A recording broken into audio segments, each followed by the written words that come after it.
right. Yeah. Oh my, that's awesome. Good afternoon. Good afternoon, everyone, and welcome to episode 3 of the BrolyCast. And I am joined by a legendary combo maker and a legend in the Devil May Cry community, Kyo. I am so happy to have you here. Welcome to the podcast. By all means, how are you doing today? Oh my god. Well, first of all, good afternoon. So for me, it's evening, but good afternoon, everyone. And I'm doing well. So like you made me like the red carpet. Like oh my god. But that's excellent. Well, doing fine, and I'm just hyped as fuck. Like I've been holding back doing all of this analysis. So of course I said one thing or two because it's really tough to hold back from the hype, and let's just do this because we have like hours of talk, and fucking it's in fucking 3 days, so Yes, sir. Yeah, we are literally days away. Well, some of us. I myself, I'm waiting for the PC DLC, so that'll be one more month. Same. But there's gonna be ton of more content coming on the way. I'm sure there's gonna be people getting their hands on Vergil probably within the next couple of days. So we're already gonna start to see some madness. Capcom, to their credit, has shown us basically everything in the stream the other day. They more or less went through his entire kit. And yeah, extremely exciting stuff, man. So I cannot wait to dive into this. And I already can see a couple folks in the chat. Just to give a heads up to everyone, what I've done is if you're a regular on my streams, I normally have a command list to enable like different voice overs and animations and things like that. That has actually been disabled because I don't want it kind of interfering the conversation. And I've also disabled notifications. So if you do a follow or any kind of notifications like that on Twitch, those are disabled as well. Because again, I just don't want, essentially anything interfering with us. do they still show up in text or? Yes. Yep. It'll Okay. still show up, so we can shout out stuff at the end of the day. Oh, Spotify. So Kyo, what I'd like to do before we actually dive into the meat and potatoes, can you give us, especially for members of my stream who may not be as familiar with you, or anyone tuning in who may not be as familiar with you, tell me a little bit about yourself. You know, how'd you get into Devil May Cry? Tell us a little bit about your background. Oh well, sure. So well, I'm 26, so I'm with old. Not as you, of course, but still a bit, still a bit. We're going to go into it later. So I actually started DMC by DMC2, and it was in 2004, I believe, and it was actually my big sister who bought for me the game for my 10th birthday. And I just clicked. Because for back in the days, DMC2 was actually a very good game. Like not as good as the original DMC, but still a very good game. And then I went up to DMC3, then I did DMC1, and then DMC4. So that's quite a bit of a weird. I knew what happened in the games, but my chronological order of playing the game was a bit messy. Mm-hmm. And what got me actually into combo making, I actually waited very, very, very long because I was a fan, but I was never into digging into gameplay, and I think that was already by the end of the PS3 era with the release of DMC HD collection. And then I stumbled upon like a lot of people. It was a DMC3 combo mat and from Kyle.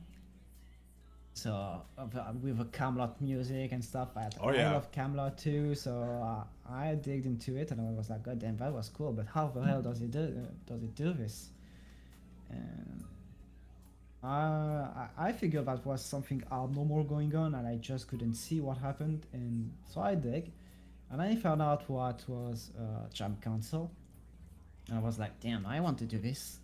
I want to train. So I was booting. I was watching the game, I was looking at tutorials, and that was let me see. So When was the release date of DMC HD Collection on PS3? Actually, I know that was a bit after the reboot. Yeah, I want to say somewhere in it was like 2010 to 2014. I'd want to say somewhere in there. 14, I'd say, because the reboot was 13. Yeah, so let's get, well, anyway, that's around... Oh, 2012, ironically. Oh my god. Oh no, yeah, so actually it was actually before the reboot, yeah. I started training and looked up tutorials. So I didn't stumble upon DMC4 because I was focused on DMC3 at the time. And then I saw your tutorials actually. And it was, oh my god, it was already 6 years ago, so I was already 20.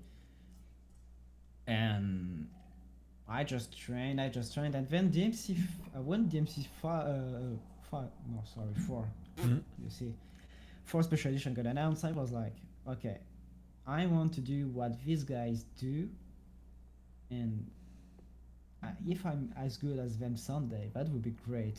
But so let's go into this. So I bought a PS4 and DMC4 Special Edition just for Vergil, because I was, oh my god.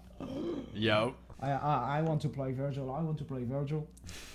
And that's how I started actually. So at first I was just digging the character. I was learning the basics too, because DMC4 was quite different in terms of job cancelling and stuff. I was already remapping my buttons on the controller. And then I went, I did some stuff. I was like, okay, I'm satisfied. Okay, I'm getting a bit better. And one day I just stopped. And then I came back and was like, what if I did better? What if I just wanted to do better, like more, because I wanted to start with Vergil, offer something new, because by then, with original DMC4, everyone did pretty much everything with Dante and Nero, so I just didn't want to be just another one. Even we are talking about big guys being another ones. So I just wanted to be the Vergil guy, so I trained, and then I started. At first, I was really poor, so you can find probably on my YouTube channel like early videos and embarrassing one in terms of quality of gameplay. And then I started calling one combo mad, and that went progressively, and here we are. I had a PC along the way, so that helped improving training. That's cool. Yeah, so it's kind of like DMC4 Special Edition was really the catalyst. You were already kind of playing, you knew some of the more technical stuff, but it was really like DMC4 and specifically like Vergil that pushed you. Yeah. Absolutely, yeah. It was just all about Vergil, and I actually started playing Dante maybe around a year after I really was comfortable with Vergil.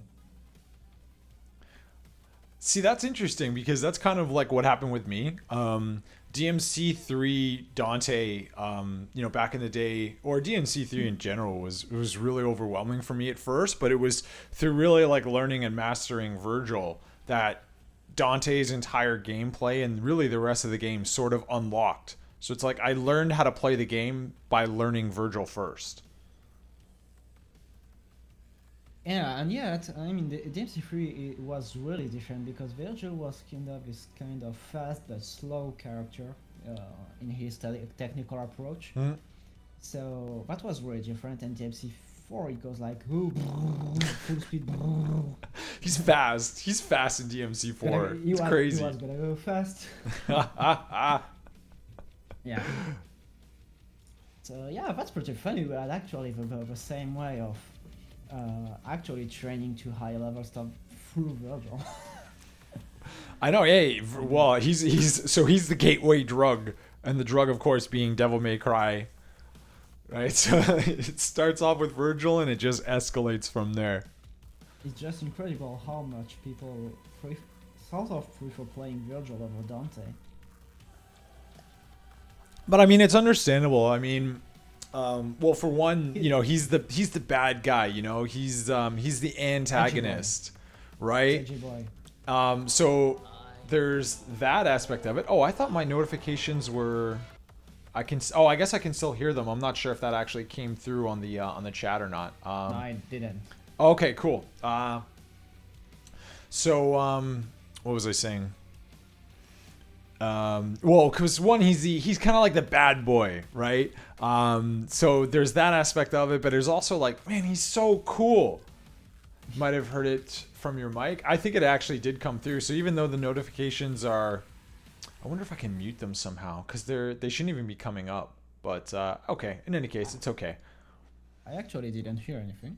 Oh, I think it's probably, I'm not sure if you have the stream turned on as well, because you and I are just on the Discord call. I muted the sound in this because. Yeah, you don't want to hear me twice, right? Me neither. Yeah, exactly.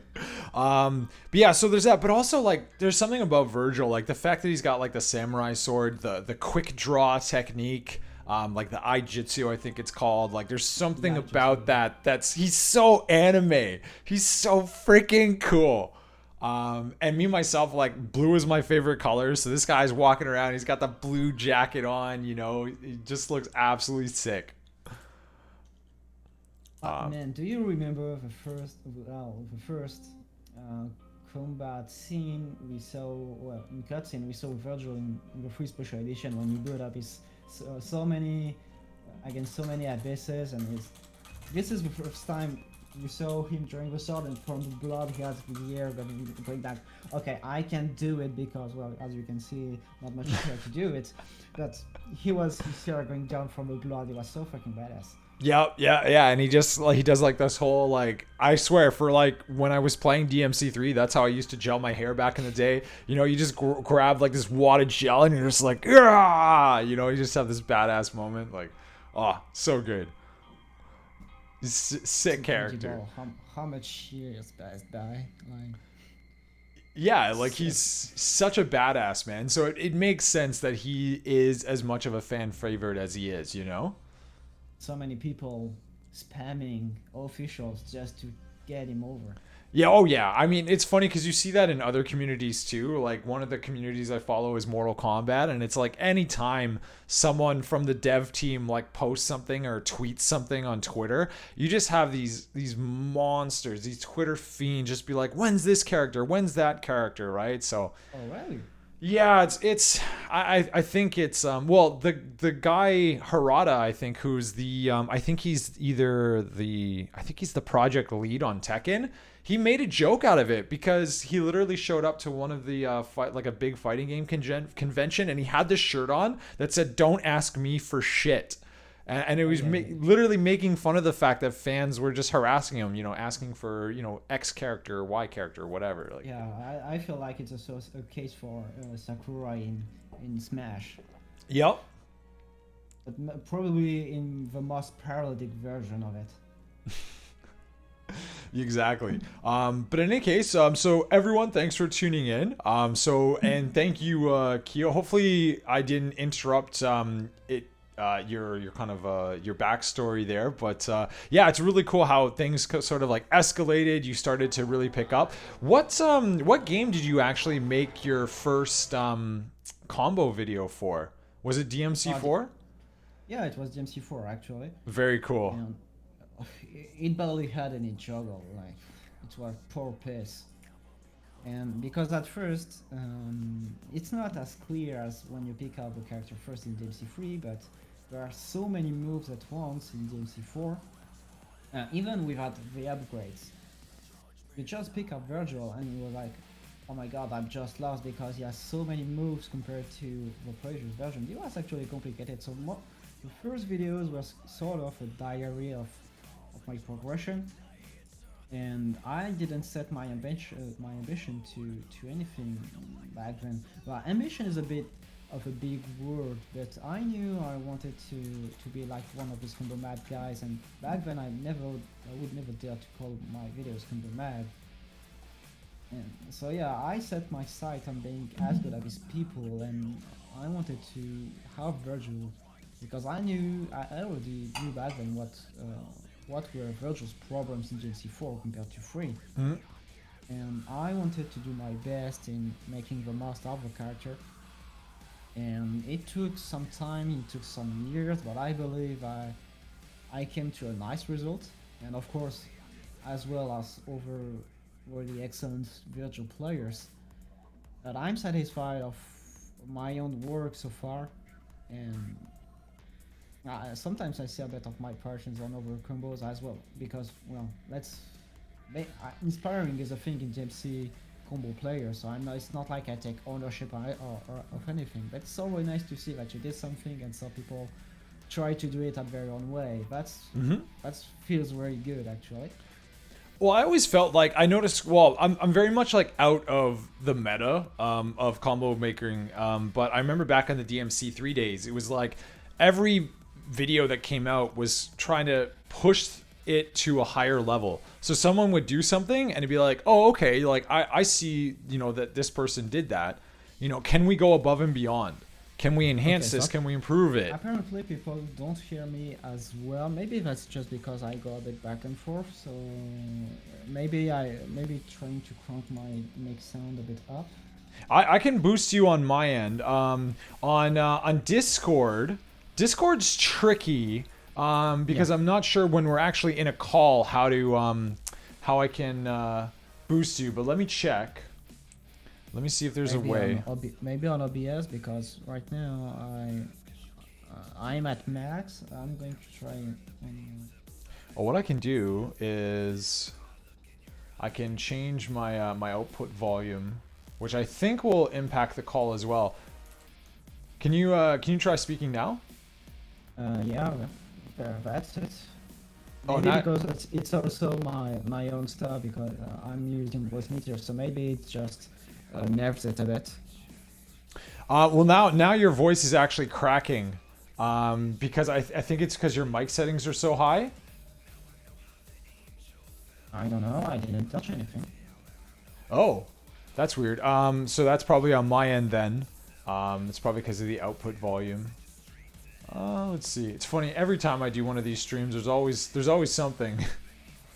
And it's funny. I can hear you fine, but let me see. Our Wolf says right click his name and see if it's at 200%. Oh, here. There we go. Nice. I didn't know you could actually do this. All right, let's try it now. Okay. Test. Is it any better? Yes. Your voice is still cracking though, and I don't know why. Okay. You know what? I'm going to change something, and it will probably be not as good. Oh yeah, so this was on, yeah, I don't need to on the alternate camera or stuff, but I will just go back to this. Oh, wow. Yeah, you're coming through so much clearer now. Okay, well, voice meter is shit confirmed. Okay, well, we'll still have it, maybe the voice is a bit less in quality, but whatever. Yeah. Okay. So now that he's switched over and made that adjustment, chat, is he sounding okay now? I'll actually adjust one more thing. Several says sounds good, and I will try also to lower down. Yeah, I will just, because I have detection stuff, so maybe I put it in a list. Maybe also rising the noise. Yeah. Okay. Sounds like people are satisfied. So perfect. Yep. Yeah, okay, awesome. Thanks, chat. Thanks for looking out. Thanks, chat. Champ. Much appreciated. All right. Okay, so very cool, man. Yeah, so it's always about, like, it's always, like, with combo videos, it's always about this evolving meta, you know? It's like every successive combo video, or, you know, it's in every new video, someone's trying to, like, take something that someone else did and either put their own flair on it or, like, adapt it, or combine it with another idea. Like, it's always about, like, these different ideas and techniques. And it's like, okay. Absolutely. And I had this thing myself. It was actually on Sakaki. So for those who don't know, he's got tier in DMC4 combo making with every character. And I mean it. And I remember when he released his first or second DMC4 video with Vergil combos.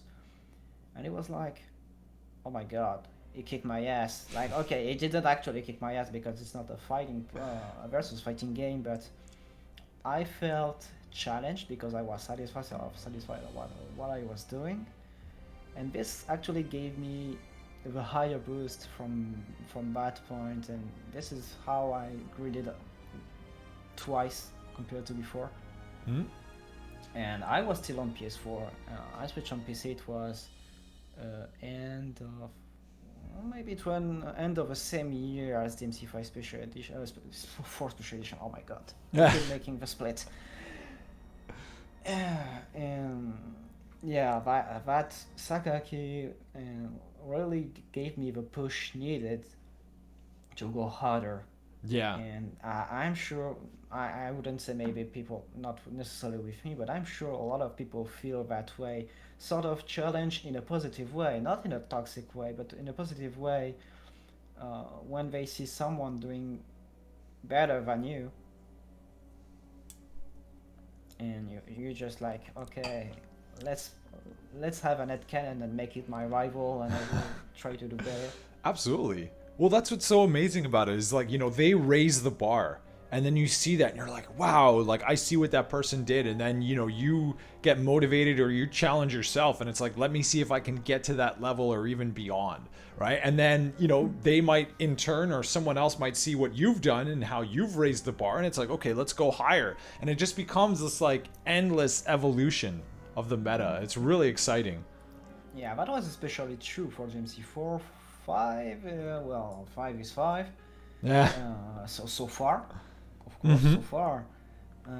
This was even because I was really a part of a young guys in DMC4 Special Edition, so there were already people like Turtle Sensei, Taka, Sakaki, Blank, and I knew a lot of awesome players.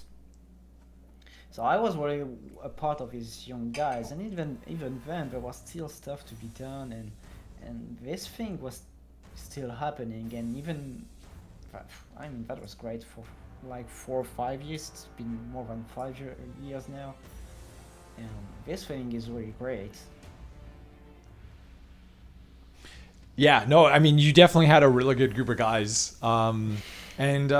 yeah, it'll be really interesting to see what happens with DMC5 Special Edition, to see the monsters, what new monsters come up and what kind of new videos. And I think with that, that is a perfect time to segue into some DMC5 Vergil. Are you ready, Kyo?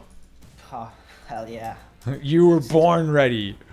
Let's do this. Yes. Okay, so what I've done here is I'm actually going to share my screen over Twitch. What I've done is I went through the Capcom stream that they did yesterday, and essentially compiled small little mini videos of like all the different moves of the different weapons. So starting with like Yamato, it's literally something I can just kind of have on repeat as it goes in the background.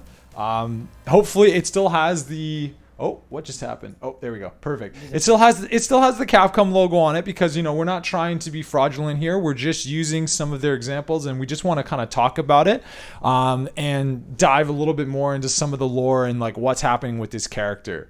Yeah. But overall, I'm really excited from what they've shown us so far.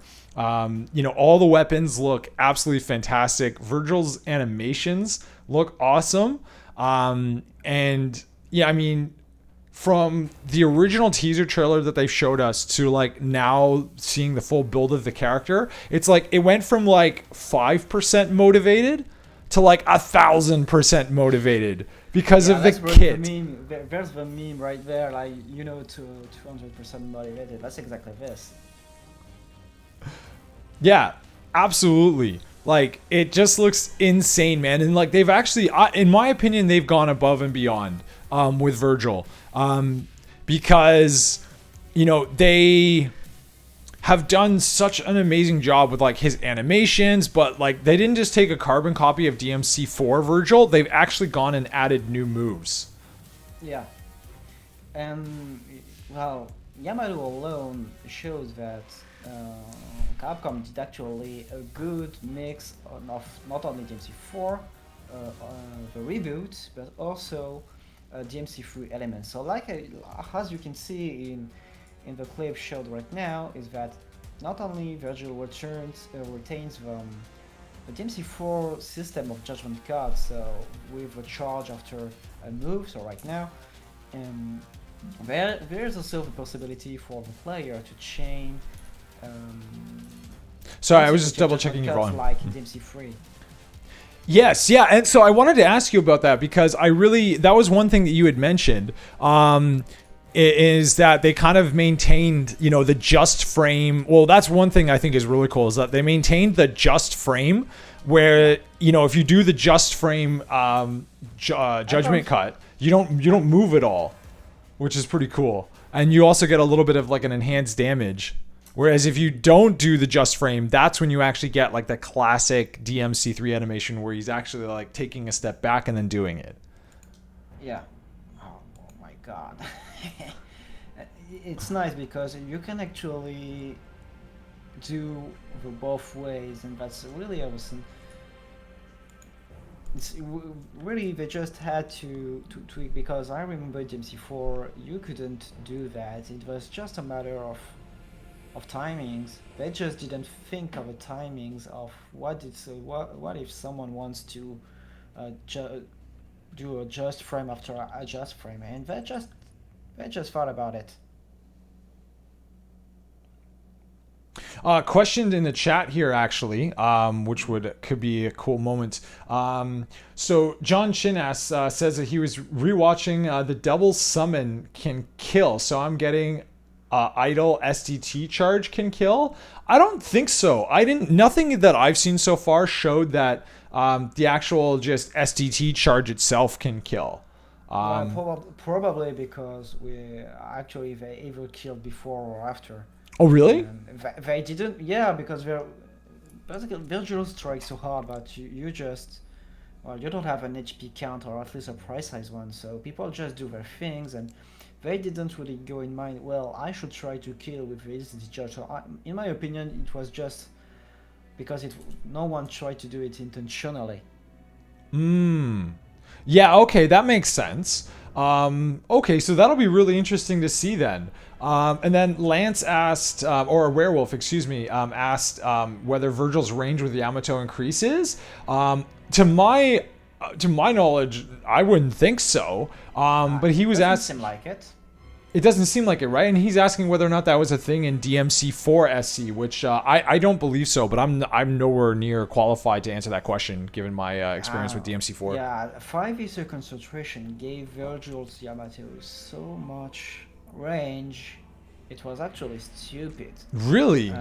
You could use it, of course, for combo purposes. Mm-hmm. But Vergil could stand right now, like in one of his clips, he does 3 judgment cuts on the ground, and you could actually hit with an upper slash from that range. What? I didn't know that. That's so OP, man. That was how far you needed to be just to have a. Of course, not every hit had the same hitbox, but with upper slash, this was definitely the range of it. That's nuts. Okay, but from what you've for five.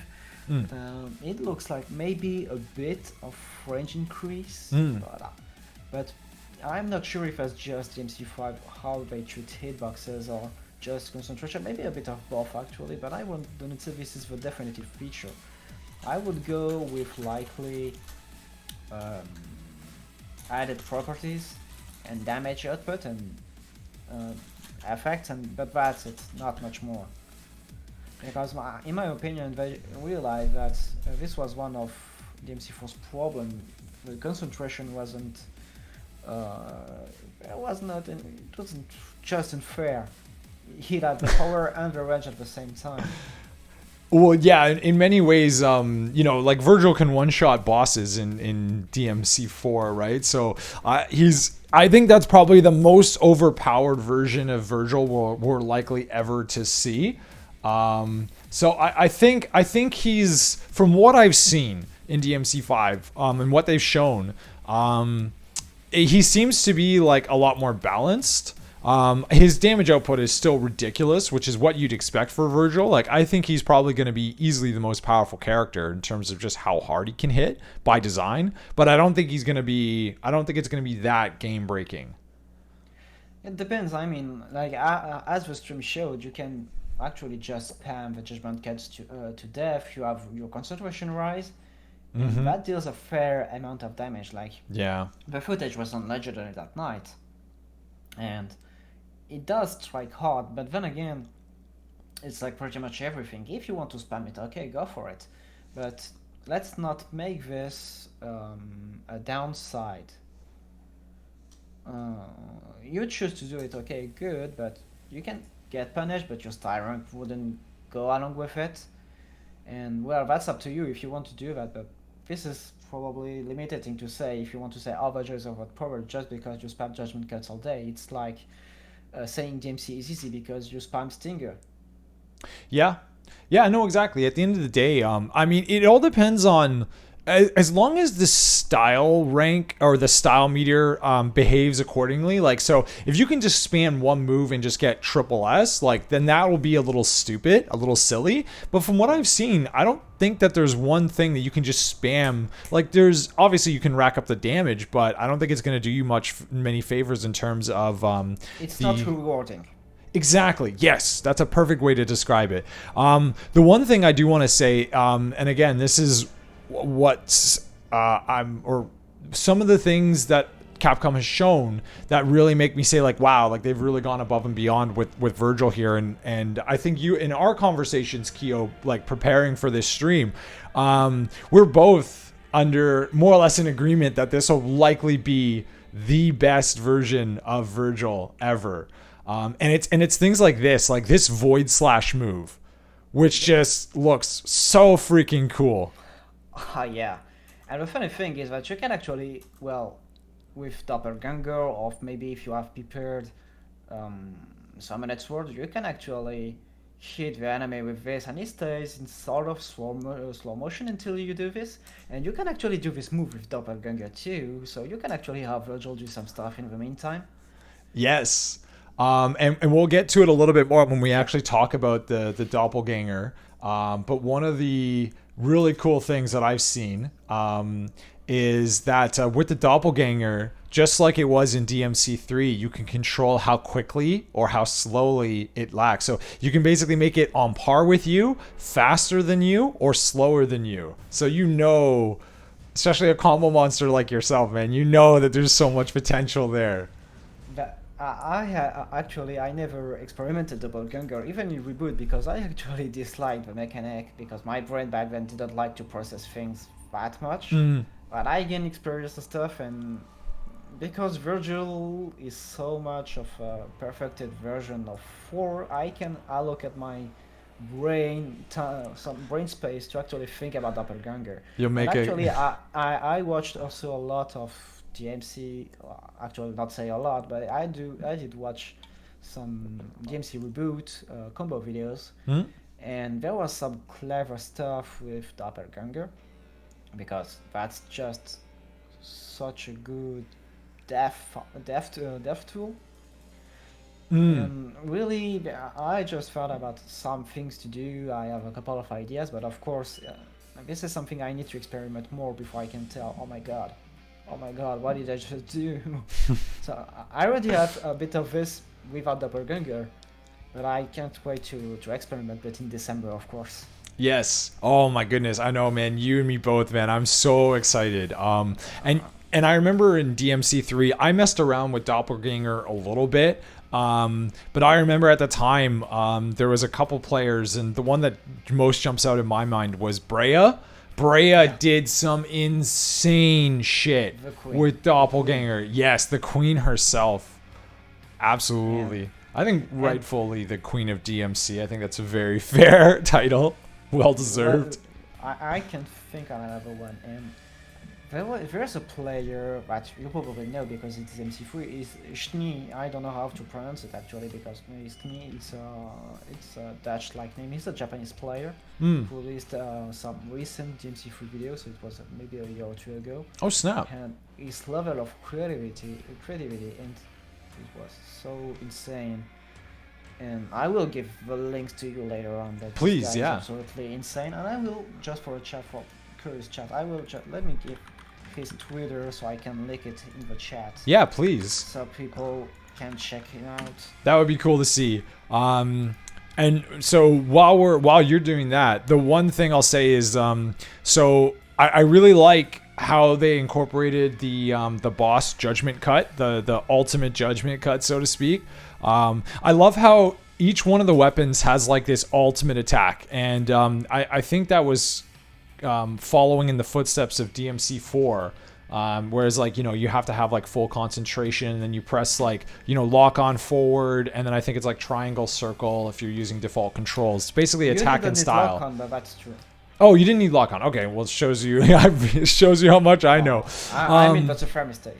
No, yeah, thank you for correcting me. And one thing I really love is that they've made it so that these moves, you can either do it in SDT, or if you have full SDT and full concentration meter. Yeah, but it hits the SDT bar, and that's a really bad thing that I like, that you can't just spam it. So they made Vergil able to use it without SDT, but first of all, you can be punished if you do it at the wrong timing, because enemy can just knock you away. But it also takes away your SDT judge, that you don't want necessarily that to happen.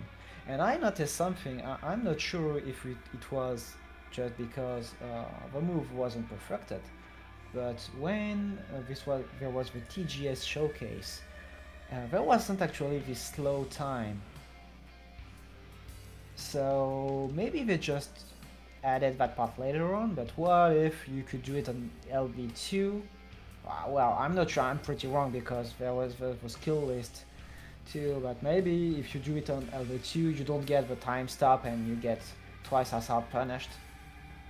Yeah, I'm not really sure like how it'll be balanced, but yes, it does require quite a number of resources, right? And so that's kind of how they balance it out, and kind of like Dante's SDT. If you use it in the wrong spot, their recovery might be quite high. So if you're fighting a boss, I can actually show you. If you're fighting a boss, essentially after he can move right away.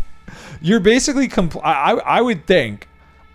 So. I'm just replaying the animation here. I would think, because essentially everything's stopped, everything's frozen while he's resheathing the sword right before it explodes, and then it's like as soon as the explosion hits, Matt Edwards was able to immediately cancel into Judgment Cut.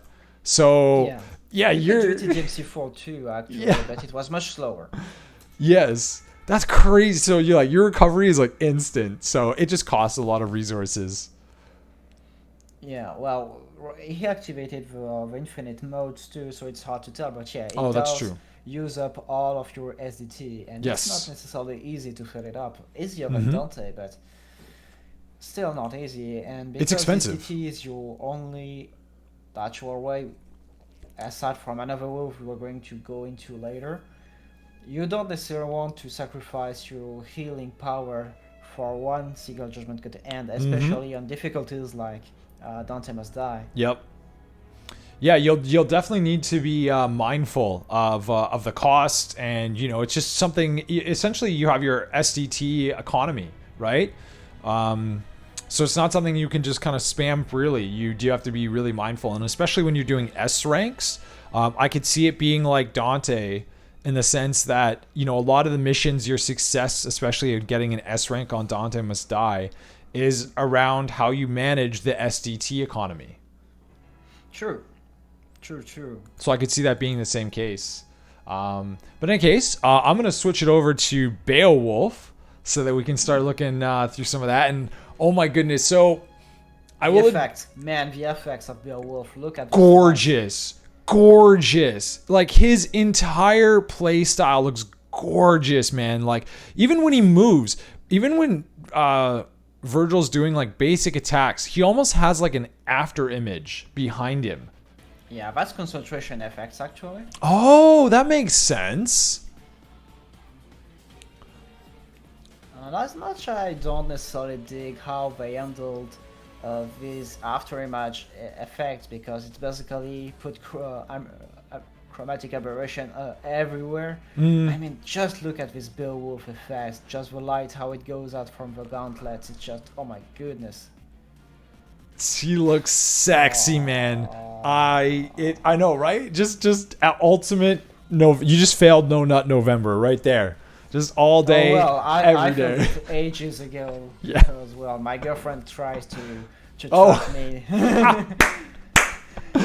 So you have some third party And interference. she's watching anyway, so I'm going to get roasted after that.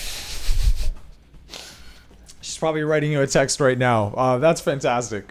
But yeah, they've done, and so this is the thing. When they first showed Vergil, everyone was like, "Oh, this looks like a really weak effort for special edition." They're kind of like rushing it for the PS5, Xbox One release. Like they only showed one weapon. It's like, what is this?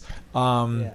But then, and then of course, like random Japanese guy on some random program just playing. Here's a build of Vergil. There you go. Go nuts. It's almost like they ain't like I knew this was a bit of excusing a bit of a lack of money from the communication, but I'm pretty sure they did that intentionally just to go and ambush everyone because everyone is so fucking entitled to ask for Vergil and stuff. And like in TGS, the thing you could hear sooner that he was glad that people finally stopped to ask for Vergil. And I'm pretty sure they can just say, okay, we're going to give them a bit of their own medicine for some reason.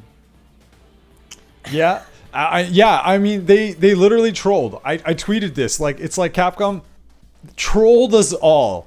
But you know what? Like, it's like seeing this build, because I've said some bad stuff about Capcom, and some of it is warranted, but man, seeing this, I'm just like a lot of people. Yeah. I'm like, Capcom, I forgive you.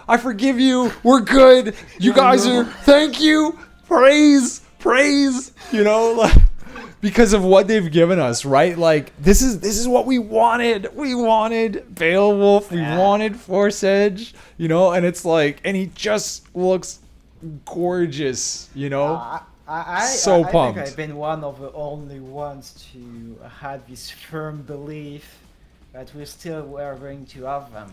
You had faith. But at that point, it felt like, oh, look at this guy just eating Capcom ass, and you're like, yeah, but I'm right.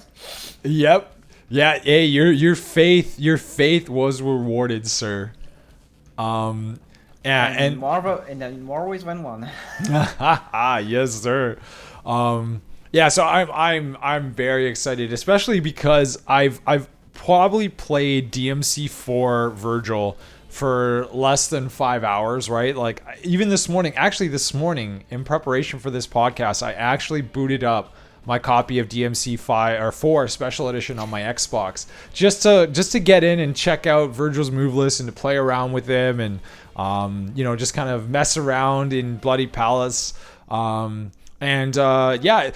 was actually blown away by the similarities between DMC4 Vergil and DMC5.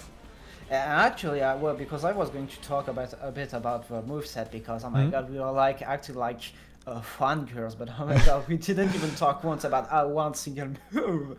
And DMC5 Vergil just uses again every single move that went into DMC4 with some, right? Like I love a bit tweaked actually, because there are one or two differences that are worth noting and worth loving. Yep. First of all, we keep the air lunar phase, so the spinning move in the air, which was not in DMC3 but still in 4. Yep. The most significant change is, aside from the head on Earth, so the new thing is that Rising Sun is no longer tied to Devil Trigger and phase, and it was so damaging that you couldn't exactly use it in combos. So right now it's still locked behind a move, kick 13, but you have to hold it. It's still it's still locked behind something, but you don't have to activate DT and be dependent on whatever DT mechanics are. Yes. That's great. And I actually just realized that's probably the one clip of a move. I didn't see it, so I'm not even sure if it was in the stream. I'm not sure if they demoed it, but if they did, I missed it. That's the one thing that I don't have in this video. They did? Okay, so I missed it. That's my bad. And that's the one move I wanted to talk about. I have it when he's in SDT, and the SDT enhanced version looks insane. But yes, kick 13, if you hold it down, goes into Rising Sun, which, okay, it would have been nice to just get Rising Sun on its own, but I'm still happy they threw it in, like you said, in a normal move that you can use outside of DT, which is so nice. Yeah, like this was the biggest yikes about DMC4 Vergil is that Where's Rising Sun? The meta was super Vergil. Yeah. In every single way. And we're going to go back into it later because it's also a general opinion. But having Vergil everything back to human form is really great. And one difference that's also worth noting is the Starfall. So the dive kick. Yes. The dive kick. So Starfall in DMC4, it has actually the same effect that Balrog has on DMC5 with ignition. So when you land on the enemy, it actually launches purely upwards. And in DMC5 with Vergil, he goes away. There's a knock away, and that's quite different. Yes, if it hits on the ground, and it's kind of awkward too, because you mentioned Dante's Balrog ignition, right? Where I think it actually launched them straight up. Yeah, exactly. Right. Like Whereas this, but this is weird. It actually knocks them away, and it does look really kind of awkward to combo off of. Yeah, but I mean, we can find a way. It's not. Yeah, You can probably just trick. You can do stuff out of it, much like we didn't go back talk about Yamato, but Yamato has his own. I would say split because it's not handbreaker, but split. And this one launch, no need to go back straight. Like it's just people can just see the move. Like if you want to do it, be my guest. But then you can see that with Yamato, the split actually launches the enemy upwards. It does a rebound, but straight upwards. So just maybe, they decided to trade both of the properties. I know it's in here. I know I have that move on here. I think it's like aerial cleave or something like that. Cleaver, I think it's named. And Mogokul says maybe you could use Simonet Swords and Mirage Blades to suspend the enemy every year after Starfall launcher. Exactly. Yes. We will go into this later. Yes, exactly. I think that's exactly, especially with the way they've shown it. It's like if you're locked on and just press trick, you're gonna automatically shoot a summon sword. It's like the game does a sword hanger for you. Yep. Yeah, here it is. So, you're right. It does shoot them straight up. Yeah, so that's perfect for a relaunch. Because I'm a bit late compared to your voice, so I'm actually saying, like, I don't see exactly when you put pause, but I mean, that's fine. I'm not like it. Yeah, if you're watching on Twitch, it'll be a little behind, but yeah, you're right, actually. It does go straight up, so that'll be interesting. And then, of course, we have Beowulf's ultimate move, Hell on Earth, just looks... It's very, very Capcom, like Street Fighter inspired. Akuma has a move like this where he just raises his fist straight in the air and then slams the ground. This is just a good nuke, and I'm like, I know Vergil is overpowered and stuff and all, but a nuke? Yeah. I mean, there's a limit. Oh man, I can't wait. I can't wait to get my hands on this. Actually, I'm curious. It looks like it does about 4,000 damage on Legendary Dark Knight mode, so it'll be interesting to see. I remember for DMC5, I actually put together like a nuke, like a summary of all the most powerful nukes. And it's funny, we talk about Vergil being broken, but a fully charged up Red Hot Knight, Faust like meteor shower hits for 12,000. So yeah, but it's much slower. True. I mean, And it doesn't have any invincibility. This move does a third of that, but it's like fully invincible after like 10 frames. yeah.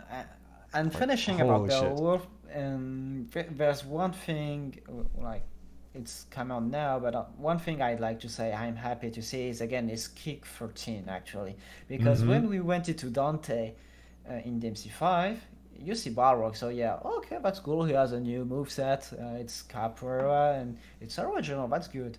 But then you play Dante, and at some point you're like, wait, there's something missing. What's the goddamn kick 13? And Dante being sort of a legacy version of a character too, where was it? It was nowhere to be found, and we were given Pyromania instead, and it felt like something was missing, because Kick 14 was everything. A bit powerful, not too powerful, but stylish. The animation was cool, and it's really. I was really afraid that if Vergil was going to make it as a playable character, if he would lose a Kick 14, and I'm glad it keeps it exactly the same. Yeah, the animation is the same, and yeah, it just looks great, man. Like, oh. And it's not just the fact that Kick 13, so not only is Kick 13 back, but the fact that it goes into Rising Sun, it's like, oh! Yeah. Oh! 1,000% motivated. It was so satisfying.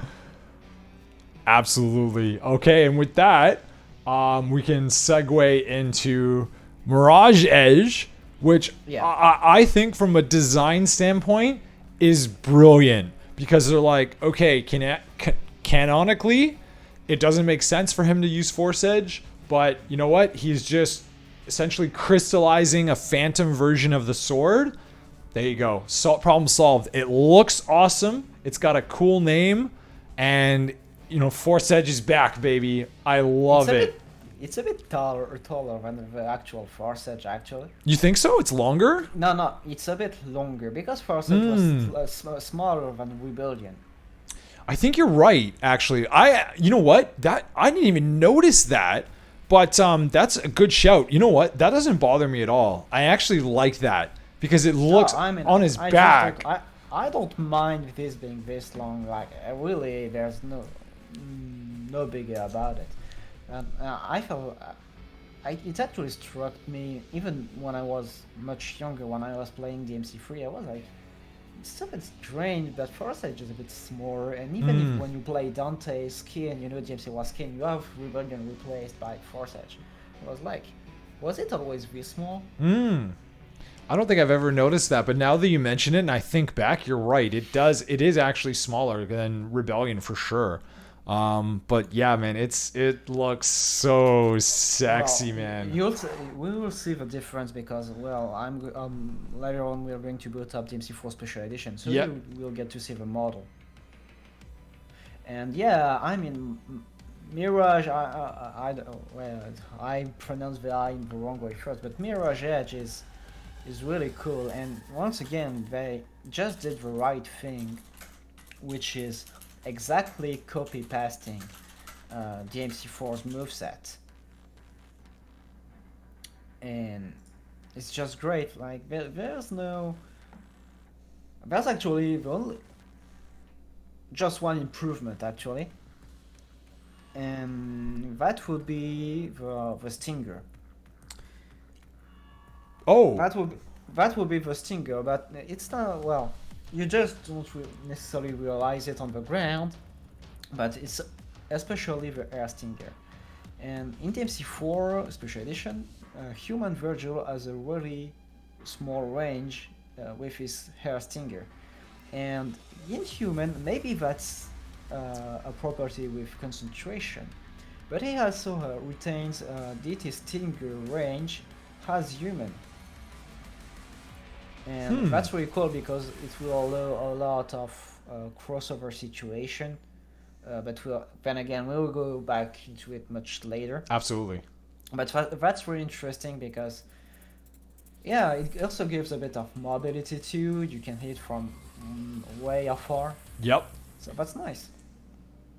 Yeah, it's gonna be nice. I mean, even for Helmbreaker, for those watching on Twitch, like it looks like his stinger on the ground, like stinger level 2, looks like almost like Dante's Devil Trigger stinger.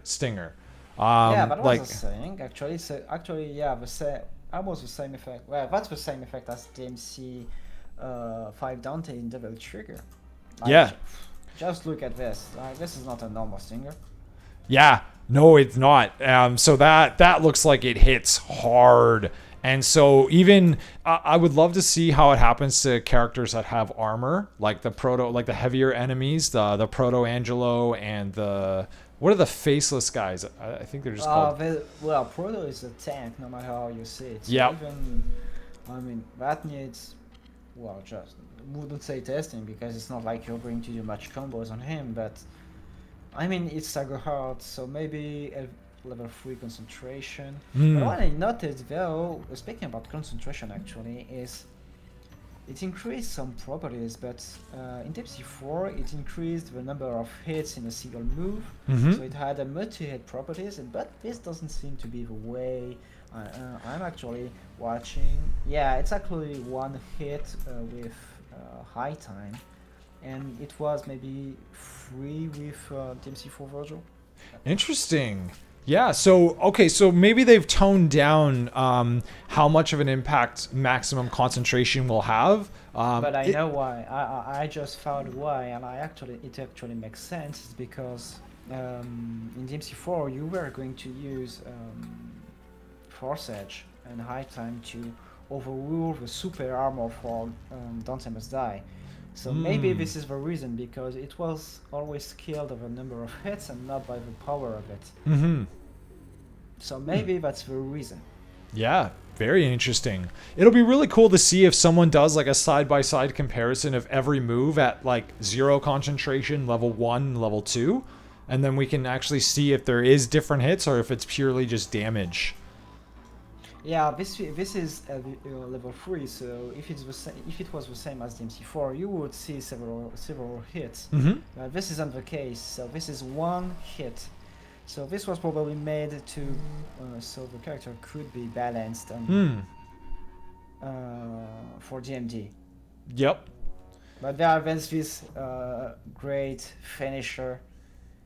Yeah, Deep Stinger, the ultimate move for this. I love how you can aim it. I love how you can aim it. I call it Gurren Lagann one. Because the spirals of the way.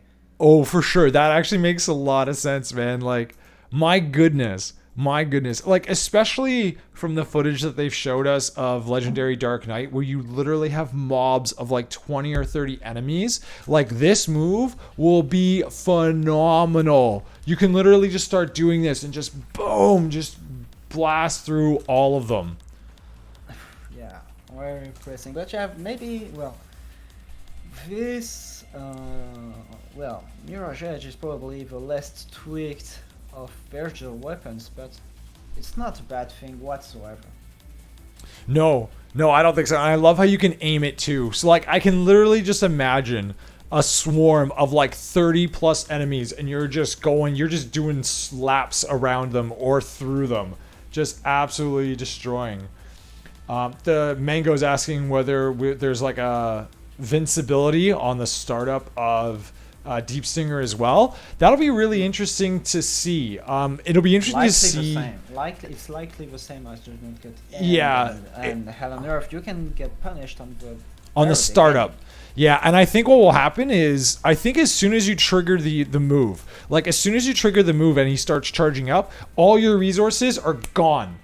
Everything that you needed, so if you needed full SDT is gone as soon as you trigger the move. And so if you get hit in the startup animation, you essentially get punished. All your resources are gone, you get knocked out of it, and the move doesn't come out. Startup Deep Stinger while run trip is going to make it safe. Actually, I'm not sure it works, simply because you actually use the sword. Yeah, the sword's gone. How Force Edge always worked is that if you have run trip, unlike DMC3, you're not going to use Yamato only. If you use something like that, so for example, in DMC4 you were able to use Drive, run trip was coming back to you, and it just happened.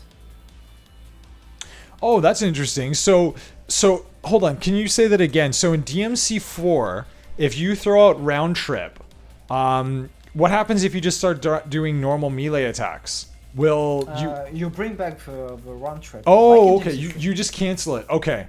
It cancels. It's more, let's say it's a bit similar to Sword Pierce with Dante in DMC3. Just to make it clear for you. Okay, that makes sense. Yeah, it's okay. I had actually never even tested or even thought to test that, so that's very cool. So with that, so that's kind of like his weapons. I have 3 more, but they're a little shorter. So the next video is just kind of like a very quick summary of his summon swords, or Mirage blades, as they're now called. Not to cause any confusion with Mirage Edge. No, maybe that's actually just to make an actual theme. Normalization. Yes. Mirage instead of summon. I mean, for me, they'll always be summon swords, but we more or less have Miracle Edge. The true ones will know. Exactly. So these ones look pretty similar, you know, like he's got the standard swords, he's got spiral swords or spiral blades. All the fan favorites return. He's got Blistering Storm. He's got the regular Sword Storm, which, so in DMC4, Kyo, the one that surrounds the enemy and then they all hit it once, which I think is just a Sword Storm. Did that launched in DMC4 as well? Launch. Oh yeah. Well, I was going to talk a bit about all of them. So Storm Swords indeed launches the enemy on DMC4, and I believe maybe as high as before, because it launched really high, and that's why I stopped using it as I moved on, because it was maybe a bit too much of an easy launcher. But yeah, it launches high, and I mean high. Well, people will probably use it for combos, and then I mean, who can blame them? But I can see it being so much as much useful, because it's actually too high, because there's not the same relationship with height that you have in TT4. And of course, I realize now as I'm watching this that was one of the ones I didn't actually grab. Only one that's actually not showed right there. Yeah, I know. That was the one that I wanted to talk about a little bit more. So I do apologize for missing Kick 13 and also the Storm Blades. No, Kick 13 was shown. What's that? It was Rise I Sun that was skipped. No, I'm pretty sure I saw it. I'm pretty sure it was in this. Oh, you know what? You might be right. But yeah. In any case, I did put all these videos together this morning prior to the stream. So, but a little. They're perfectly imperfect, but it's okay. But yeah. So I mean, yeah. Standard stuff with the summon swords. Not really too much to say. Actually, yeah, I have a couple of things that could be shared. Like Please. A bit of 7 difference game. Like for example, the Spiral Sword. So the basic hold, and you've got all of them order on you. Yep. I noticed they are not as much as a hard stun that they could be DMC 3 or 4. So then we can actually sleep through them. Like if you look at it, it's chaos, so maybe it's not right. It's not actually such a good example, but you could see a similar reaction with basic and miss. So it's not actually as an hard stun as it used to be. I would like to. I think the hold when release wasn't showcased yet, but that's probably going the only thing that I could see interesting. I'm actually just going to disable it because I just don't like it overall. About Blistering Sword, so the sword that shoots absolutely forward. Yes. They seem to shoot faster than DMC4. They shoot so fast. It's insane how fast they shoot. Yeah. Like this is in slow motion. No, I think this is normal speed. This is normal speed now. What I was showing before. This is normal speed. Is this 100%? Yeah. Yeah. So yeah, so try to crank it in 20% just for turbo mode speed. Oh, I can't, you can't speed up with VLC, unfortunately. You can only slow down. I think this is on turbo though. Whatever.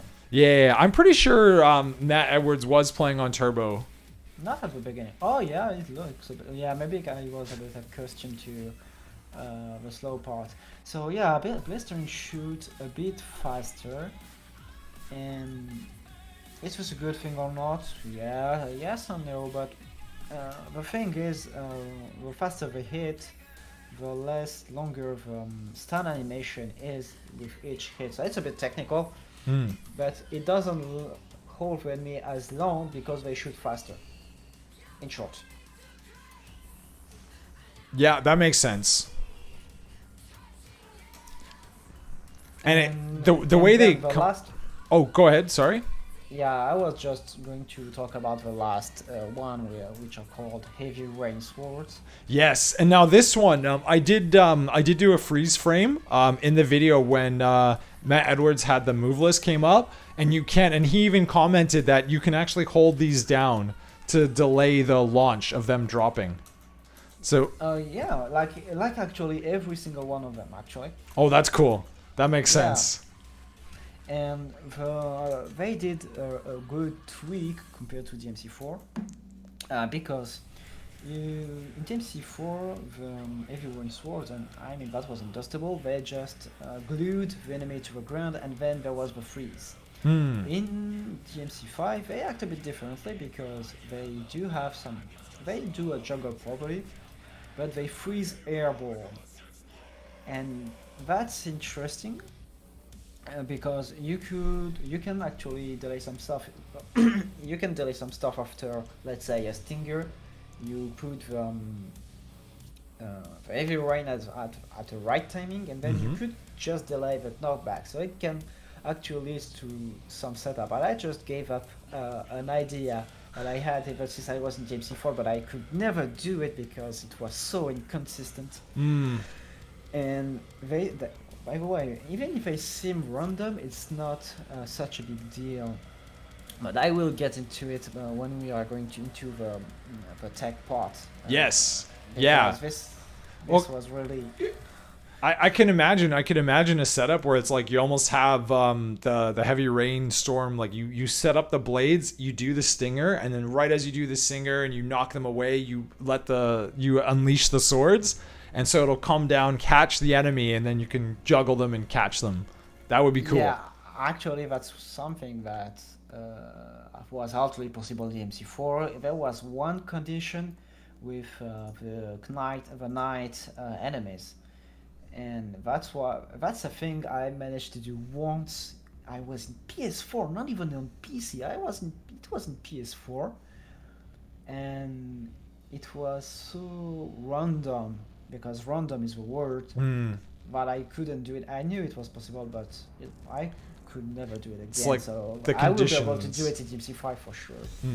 Oh yeah, I'm sure. Like in DMC4, the conditions had to be just right. Okay, very cool. And then so lastly would be the Doppelganger and Sin Devil Trigger. V2 maybe. What's that? Oh, okay. So apparently, well, you missed the part where you can turn Vergil into V. Oh yeah, they didn't actually demo that. I mean, in I think they did it during the actual stream. Ironically, I'm a little biased. I don't like that move at all. I'm not hype about it. I can say I'm much of a fan, but there's one thing, and we're going to talk about in tech part, and something I asked Matthew Edwards after the stream, and it could be interesting, but much like you, it's not like I mean, as a fan, I'm a huge fan of the idea. There's a bit of knockback and stuff, but familiars in DMC5 that's what they are, which means completely uncontrollable. So it's just a bit of a fan move. I mean, I'm glad it exists actually. I mean, it's I don't know. I'm kind of on the fence about it. Like, yeah, it's cool because they had some unused assets And they're like, can we make this awesome? And it's like V just kind of comes out and does this massive nuke and then kind of goes back to Vergil. I don't know. It's cool because they kind of just threw it in there. They didn't have to, but they did. So that element of it is cool. But it's like, yeah, I don't know. It just seems like it's going to cost resources. It'll probably cost, you'll probably have to be at level 2 concentration. It'll probably cost your full SDT. There's other things that I'd rather do it. It costs concentration and 1 bar of DT upon activating. That's it? Yeah. And you can, Mango Code said it, and you actually have a greater chance of having green orbs for whichever enemy you killed under this form. Oh, I see. So it's actually your way to gain some HP back without SDT. Interesting. So this is where so maybe I'm misunderstanding, because I thought is he can actually become V and you can actually take over and play as V temporarily. I thought V would just come out and do this massive nuke and then that's it. It's not something that you could control. No, you don't seem to actually control it. As someone said, it's actually depending of your concentration gauge. But I will probably see that at some point in maybe 3 days, if you can actually stop it on your own, because that would be an interesting thing. Yeah. So they're saying, it's just a summon that you can do. But I'm surprised that it costs so little. Like, yeah, you're full. It's just a big nuke, but it only costs 1 bar of DT. Yeah, like Royal Fork. Yeah. But like, it looks insane. Like, it looks like you do a lot. Like, so that seems like a huge payout for not a lot of resources. Not necessarily, because as they said, it just costs your concentration gauge, and then it depends on the length of it. So it depends on what you want to do. I'm thinking as a combo maker, of course, because I could see something out of it. But there could be an interest, and then again, it's mostly a fan move. Like, Vergil has so many options, so if you are in need of green orbs, and then you don't have access to his DT, this is a pretty good way of doing it, because you summon Nightmare and stuff. So Nightmare is it's quite a hard hitter. Yes.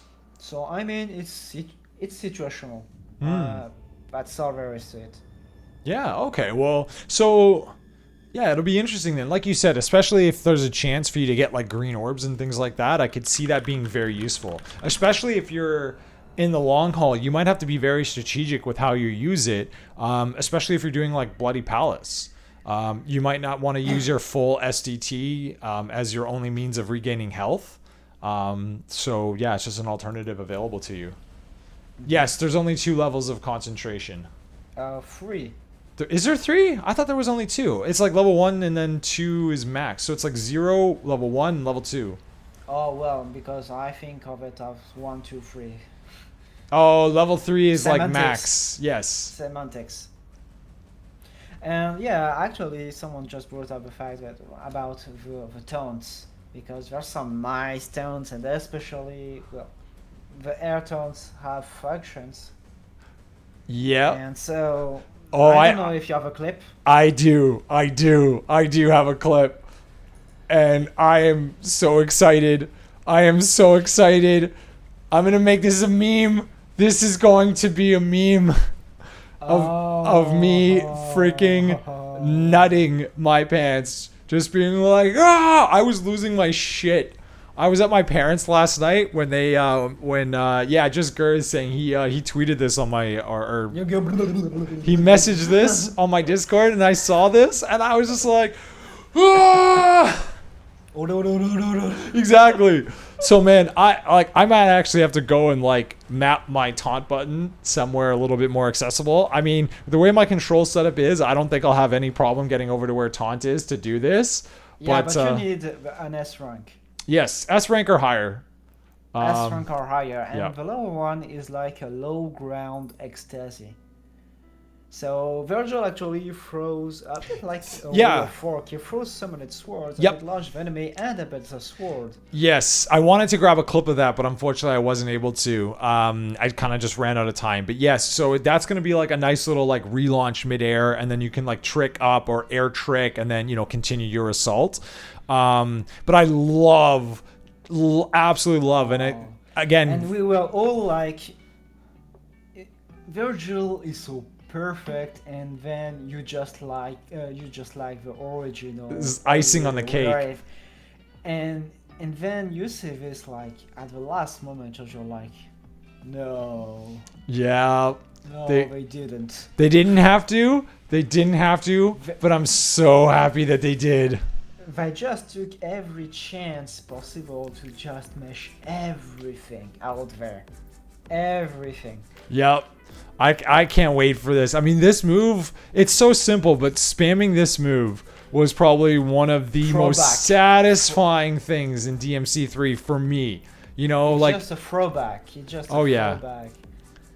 And just remember, and it seems like you can't actually do only the first hit. It's pretty much, maybe that's just my own interpretation, but I have an edge is actually this, sort of a throwback to the good old spam AoE rave stuff you do in DMC3 combo mats. It's gonna be awesome. And Abbott, yes. Yeah, he does have trick up, but the thing is that we're not sure how it's going to behave when you have an embedded set in sword.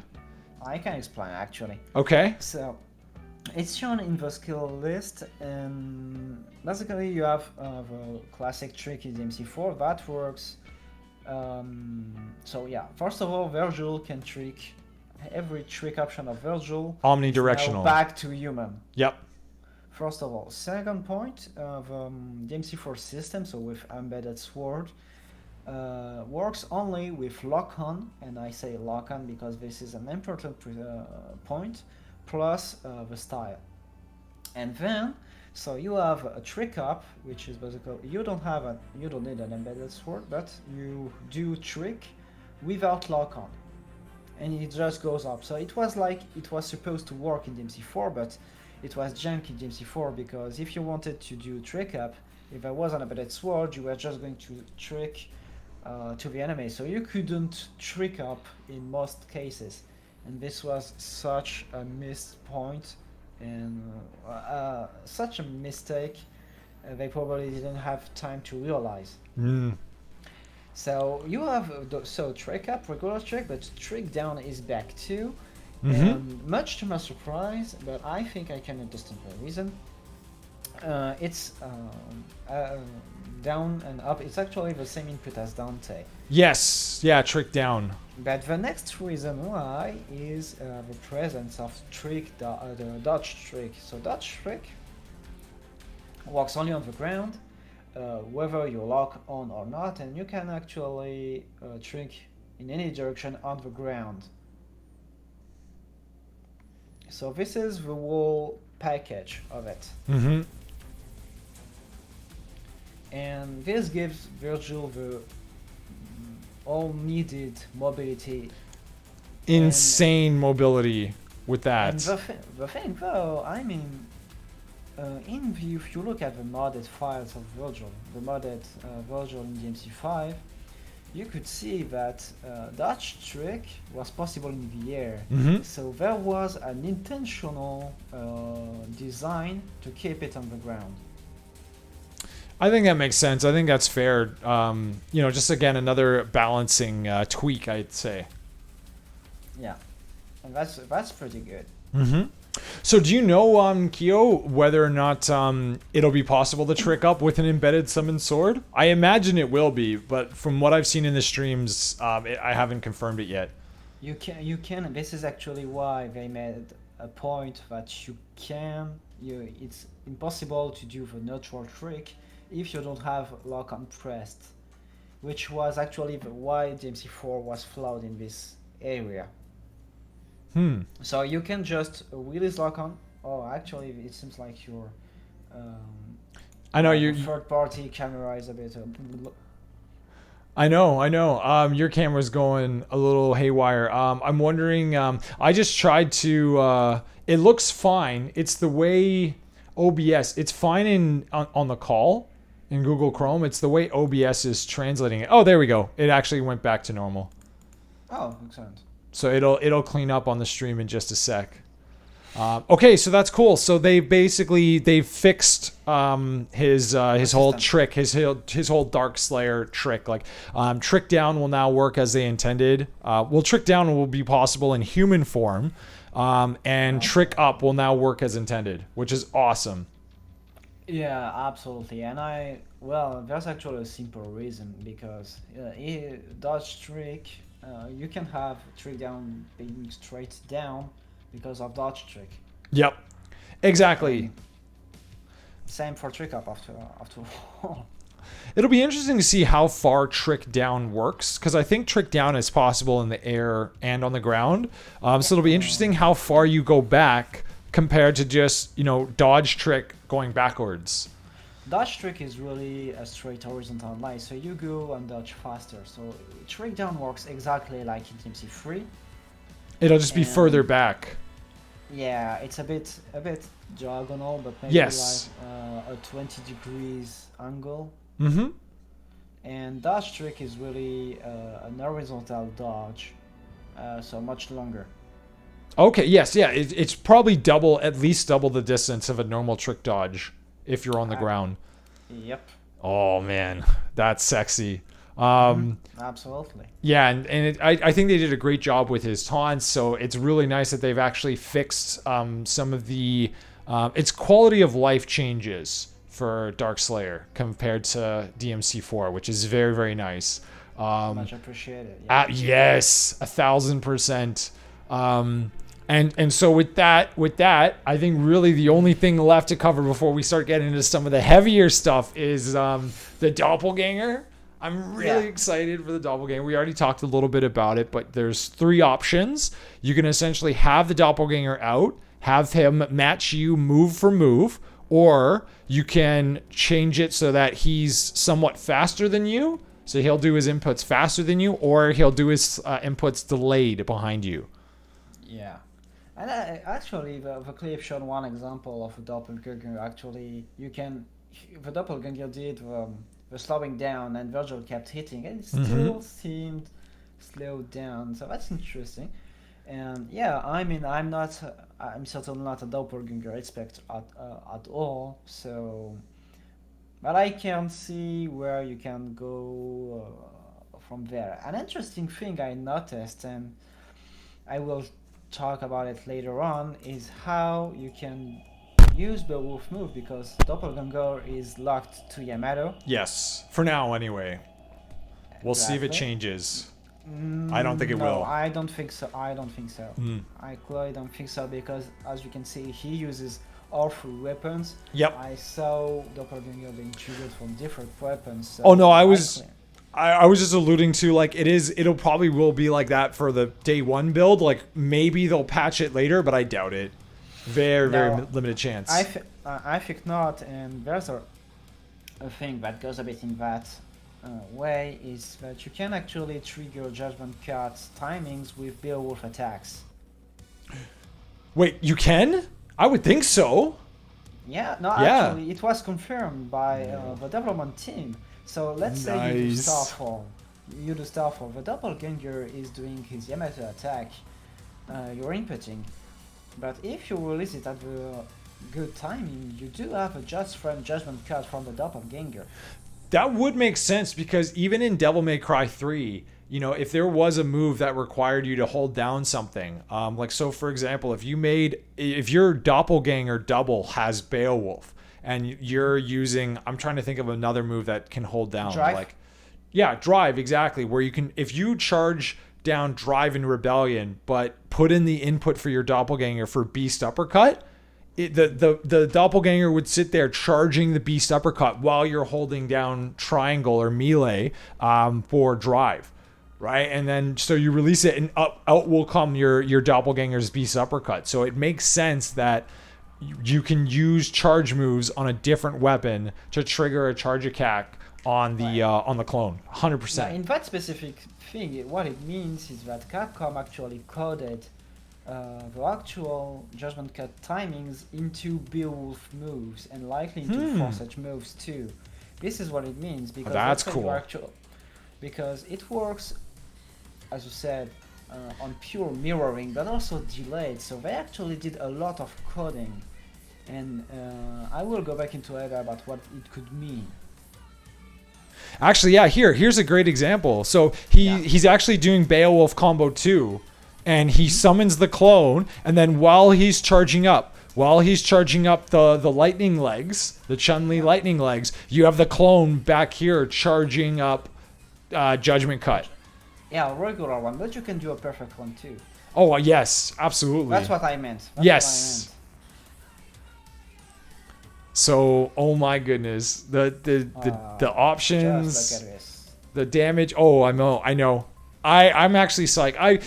I wish in a perfect world we would have had like a crazy like Devil Trigger and then the Send Devil Trigger and the clone, but I'm happy with this. I'm really happy with the way they did it. It makes sense because of how powerful the clone is that it's going to eat into your Devil Trigger charge as well.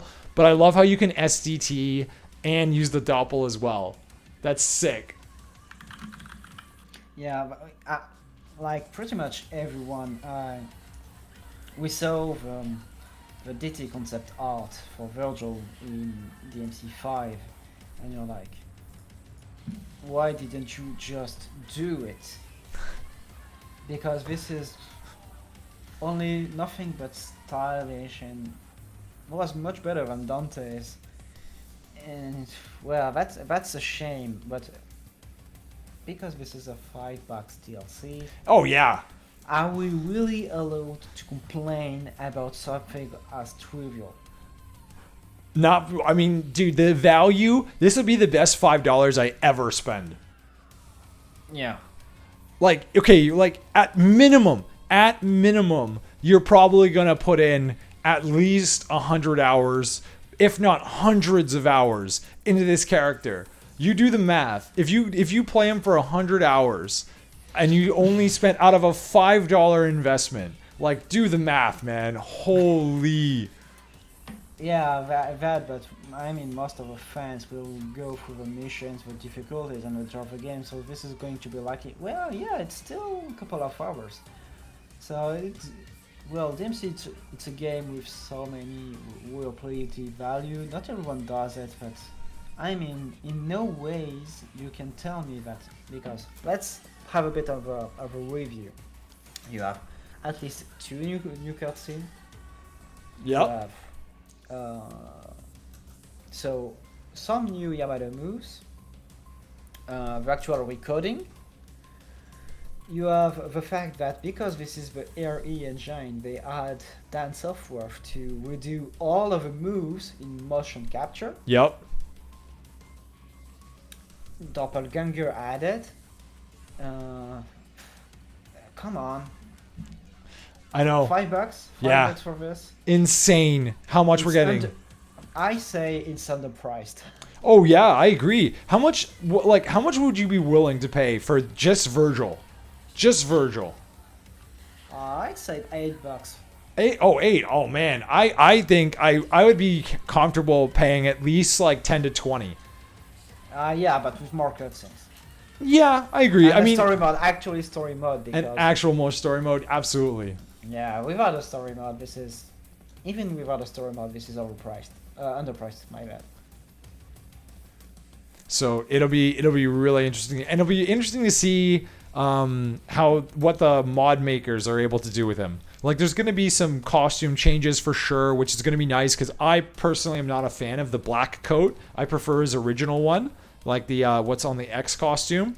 But it's a nice color. Absolutely. It'll be really, really nice to see what they do with him. It's actually not black, it's navy blue. Oh, is it navy blue? It's very, very dark navy blue, if that's the case. Yeah, it's navy blue, but there's actually already some mods. So there's a Cutlass version mod, which looks absolutely sexy. Mm-hmm. Absolutely. I mean, no gay, but Christ. Yeah, no homo. Oh yeah, dude, Vergil looking sweet, man. Oh my goodness, It just looks so good. I know, man. Like, oh, and then finally, dude, SDT. some of these enhancements in SDT, like the explosion alone when he transforms, like, oh, just oozing with fucking power. The fact that you can still use the goddamn doppelganger. One thing I noticed too is you can turn it off whenever. It's not like Dante's where you're locked in for the full bar. Mm-hmm. Yeah. It was on pause and people talking like that. Yeah, apparently there was, but you couldn't hear it in any stream because there was the voice over. So some people noticed that was a Dante, and that's pretty brave, actually. Oh yeah, the Dante style announcer. Right? Is that what you mean? I never got to hear properly. I tried. I didn't find it. You're right. I didn't hear it at all. But yes, I've heard. I saw that someone tweeted about that, which is really cool. Man, like what also I think is really cool, and this was in DMC4 as well, is that all of his normal like combo strings and whatnot are going to be enhanced. So this is a great example of like the first Yamato, the basic Yamato combo. There's at least 2 or 3 extra hits. Somewhere a little bit later on in this. So this is the Hell on Earth move, I think, is what he was. Oh, never mind.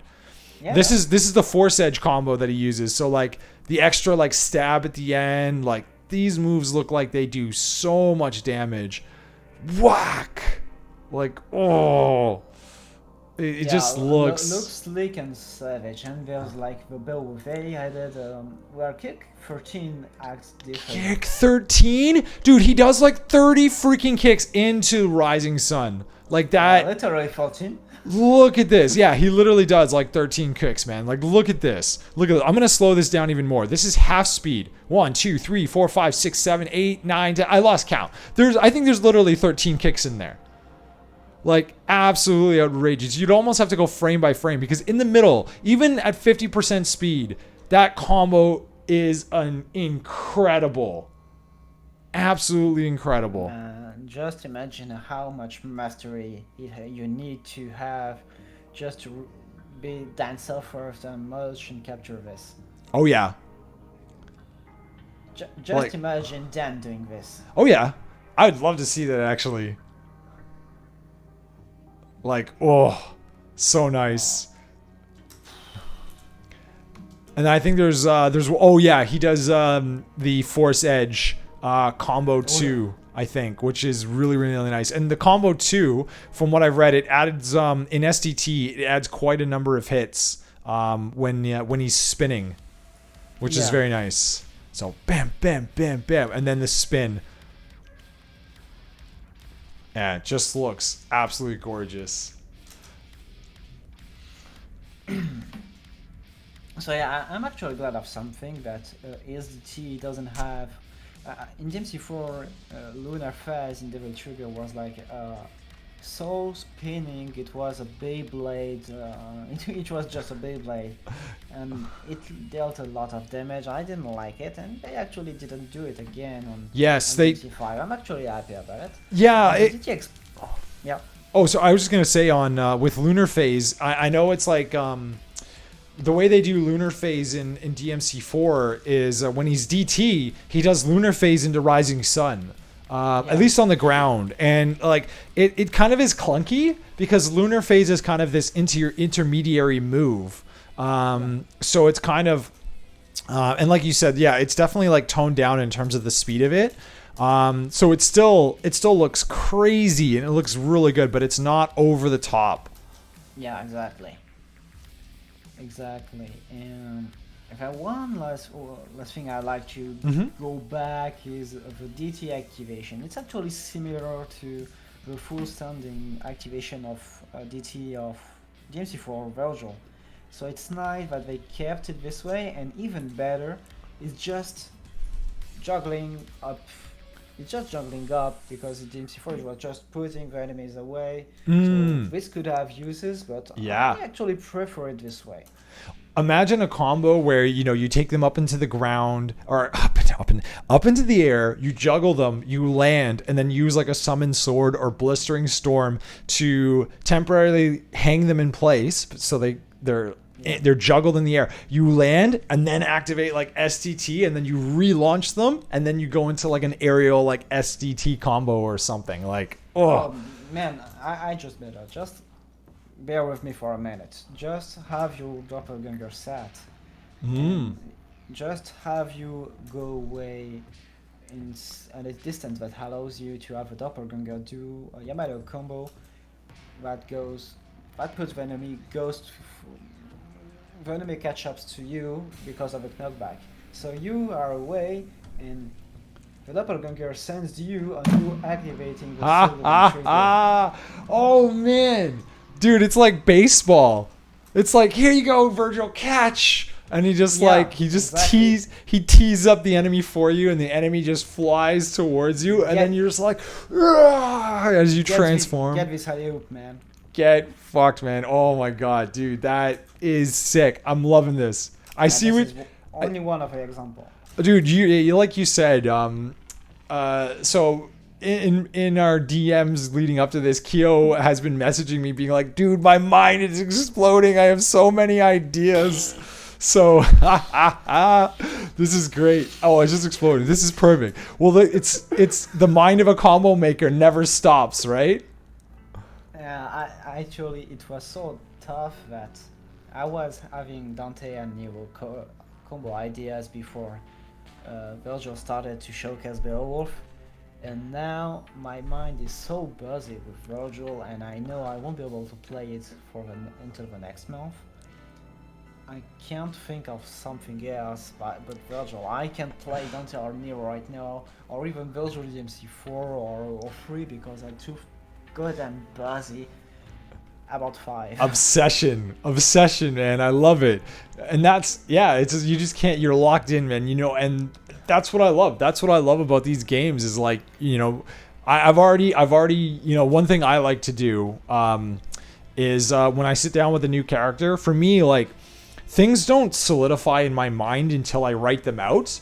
And so this morning when I was going through and preparing all these clips and rewatching the stream where Matt was going into the move list, and then you could see like how to execute all the moves, I actually wrote out the move list. And I've actually done this for all the other characters too. I wrote out like Dante's full move list because of how massive it is. One is so I can reference like all the moves, but two is just to it helps me visualize it in my mind. And it's just how I kind of learn. So I've already done that. I've already wrote out the move list, and now I can start experimenting and putting things together in my mind. And I don't know, it's just kind of how I work. It's like a puzzle. And so by writing out the move list, I've now laid all the puzzle pieces on the table, and now I can start playing. That's a way to do it. I mean, I just have everything kept in my head. So. Yeah, I can understand. I mean, I remember when I first started, I did something like that, but more like combo, because I was doing a draw and I wanted the enemy to go there from there, and I was like, I need to find ways to do that. So I was just visualizing where I wanted Vergil to go, or the enemy for that matter. So I was some complicated schemas at first, but I dropped that fast because I had enough experience to drop it, but whew. I know, man. I know, and that's what happens. You know, your mind starts thinking, and you start calculating, and then it's like, the meme brain when the girl wants to try sleeping, and the brain whispers, "Oh wait, I know how," and you're like, when you're trying to sleep. I swear to God, I'm a night owl because like every time I'm trying to sleep, and like it's especially bad when I have work the next morning, and as I'm sitting there, your mind just starts to wander, and all of a sudden you just have this like amazing idea, and it's a great idea, so it like perks you up, and then you're just like, oh my God, I have to like do something. I can't get this idea out of my head.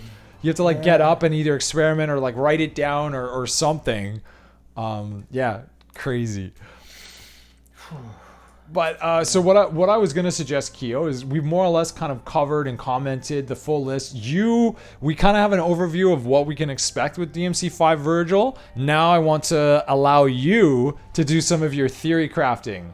But what I was gonna suggest is just before we flip over here is let's take a quick maybe 3 or 4 minute break.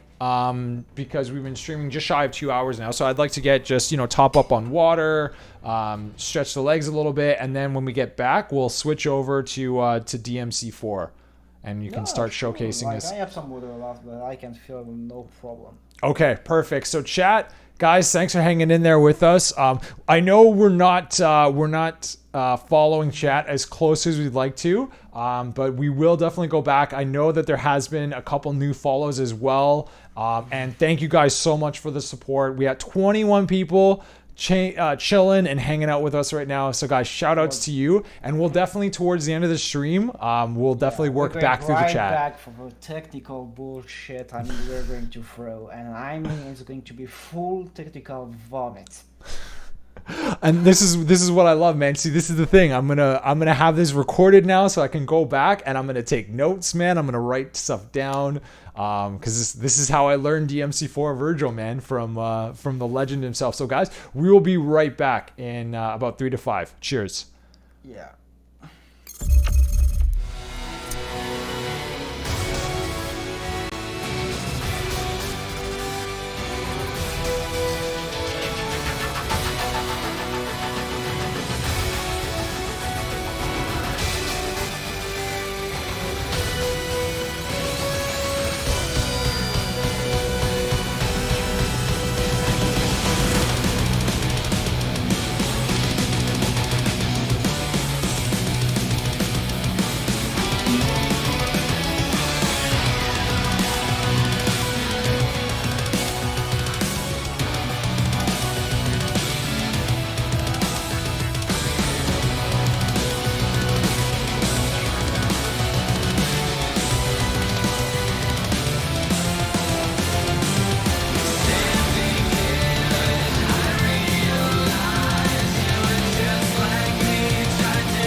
Oh shit, we're back.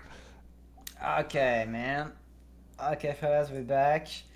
So we're going to. So if you're not exactly interested in combo vomiting, well, I mean, bear with us because we're still going to do it anyway. So we're going to do a bit of a comparison. So what we have likely to do so to switch back and forth with a footage. This is going to be comparison and especially tag because there's going to be things that I would like to go more in detail.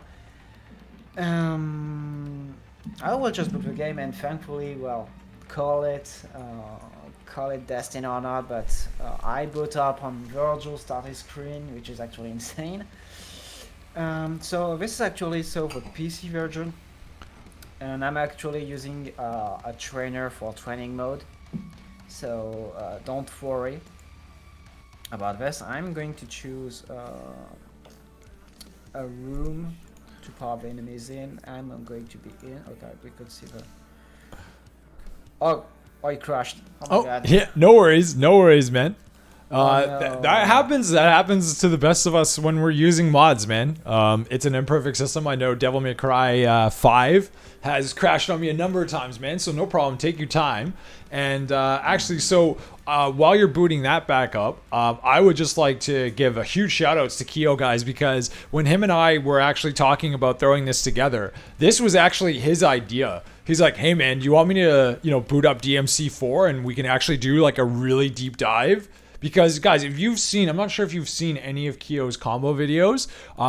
He's a technically strong player. Like loads. Like I look like a complete scrub if you compare us side by side.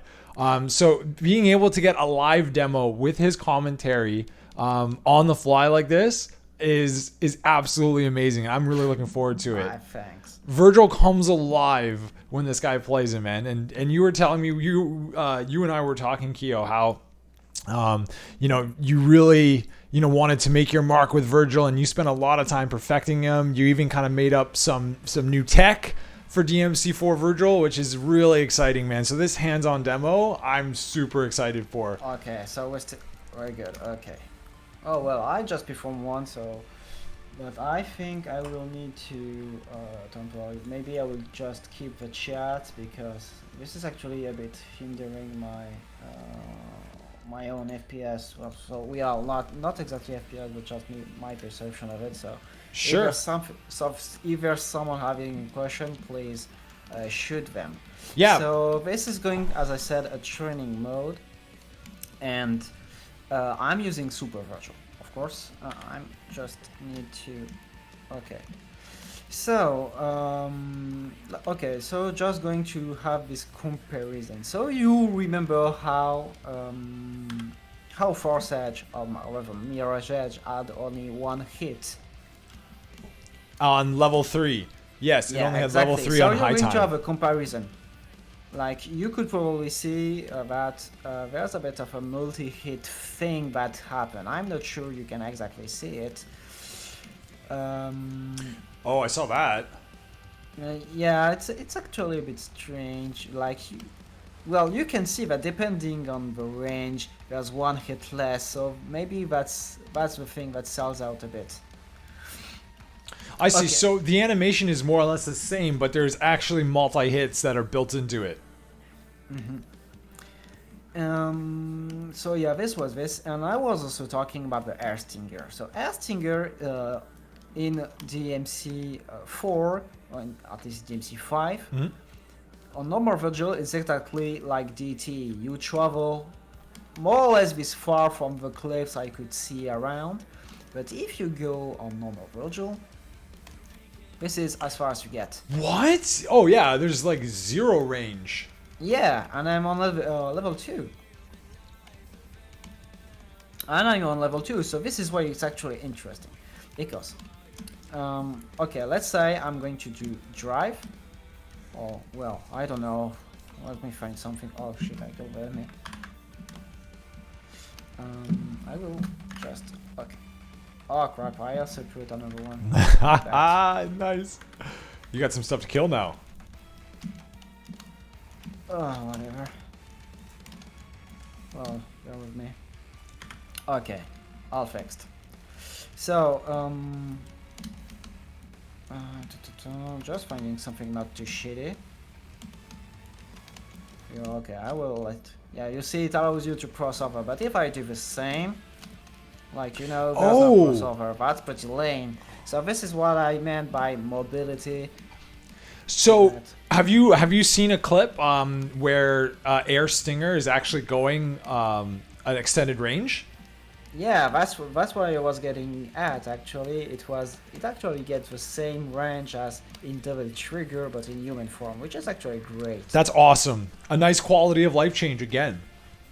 Yeah, absolutely. But maybe that's a concentration thing. Like this will need testing. Mm-hmm. About an addition of DMC5, and I wish people to understand how valuable moving around with Trick is in 5. So you need to be in Devil Trigger for a Trick down, and you need to do jump.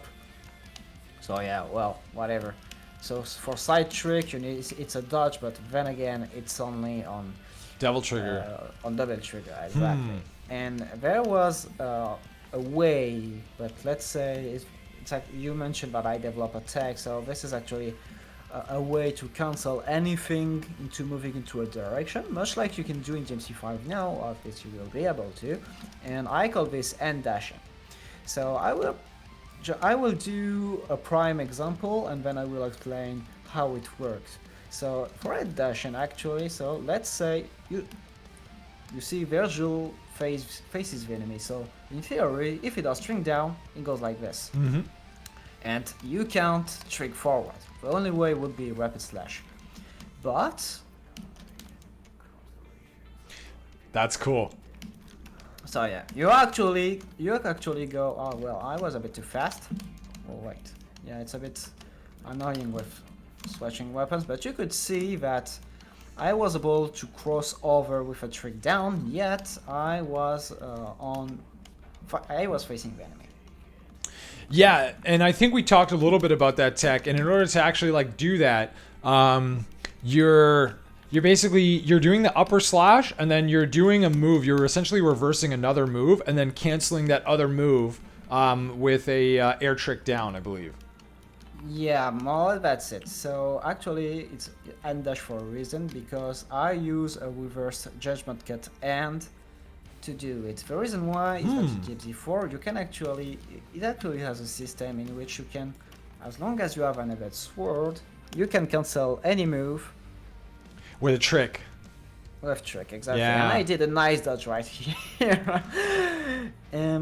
So right now, so let's say it works also with drive, and it was also a reason why Vergil was too broken. You could spam, and oh my god, I'm so good with Vergil. Whoa, so that's crazy. So under that principle, let's say I canceled Stinger into a reverse thing, but okay, down to the actual matter. So let's say I want to cross over. So what I need to do is actually reverse judgment cut end, but because when I activate GCA, the system doesn't recognize the enemy anymore. You can't see the lock-on stuff anymore, and yet I inputted it. Because, so if I want to cross over, I need to actually input down where the direction Vergil faces, and this is how you do it. And it allows you to much faster and in an unparalleled way, and crossover in situation you would normally be not able to. That's so cool, man. You're doing like just crazy triangle like all over the place. So I mix up with another glitch I'm going to get to actually. And so, back to original point, they made a system so using dodge trick you can now do pretty much the same. So you can be as fast and crossover in what you could be normally impossible situation. Well, it's now possible with DMC5, it's normalized. Yes. So just normalized. Yeah, you'll be able to just essentially press in any direction. It's omnidirectional. There was actually a really good question in chat And I think you kind of just answered it, but basically, Mango is asking that we're assuming that judgment cut canceling is gone because of the built-in consecutive judgment cuts. So that could possibly be it, Mango. But also, like to what Keo is saying, is that it might not even be possible, or it might not even be necessary to do cancels like this anymore. Yeah, well, Because you can just, it was actually one of the points I was going to make, but first of all, maybe for people who are not necessarily aware with the tech Mango is talking about, so Judgment Cut Cancel was one of the tricks that saved Vergil's ass in DMC4. So basically, Judgment Cut allows you, with a slide of a thumb, at least in my case, to cancel a move with an air ball Judgment Cut. So it has several examples.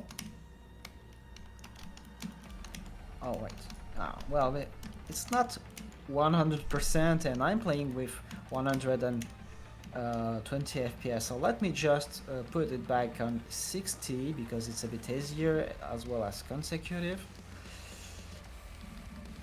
because there are some property being different. Wait, so I need to go to frame rate and input 60 FPS max. It's quite different. It's quite perturbing, actually. Oh. So, yeah, I can imagine. So see, you can do several ones. So these are the consecutive cancels Mango was talking about. So this is actually working through some kind of buffering. And so, okay, so because for me, I actually have a huge gap when it comes to DMC4 Vergil. You normally cannot do consecutive judgment cuts, except if you use this tech, correct? That's more or less the case, at least in VR. In VR, yes. Underground is a bit different, but I'm going to go back into it later because actually I haven't answered much of a question. There's actually some variants of Judgment Cut cancels, which are actually niche and you wouldn't expect much people to know about it.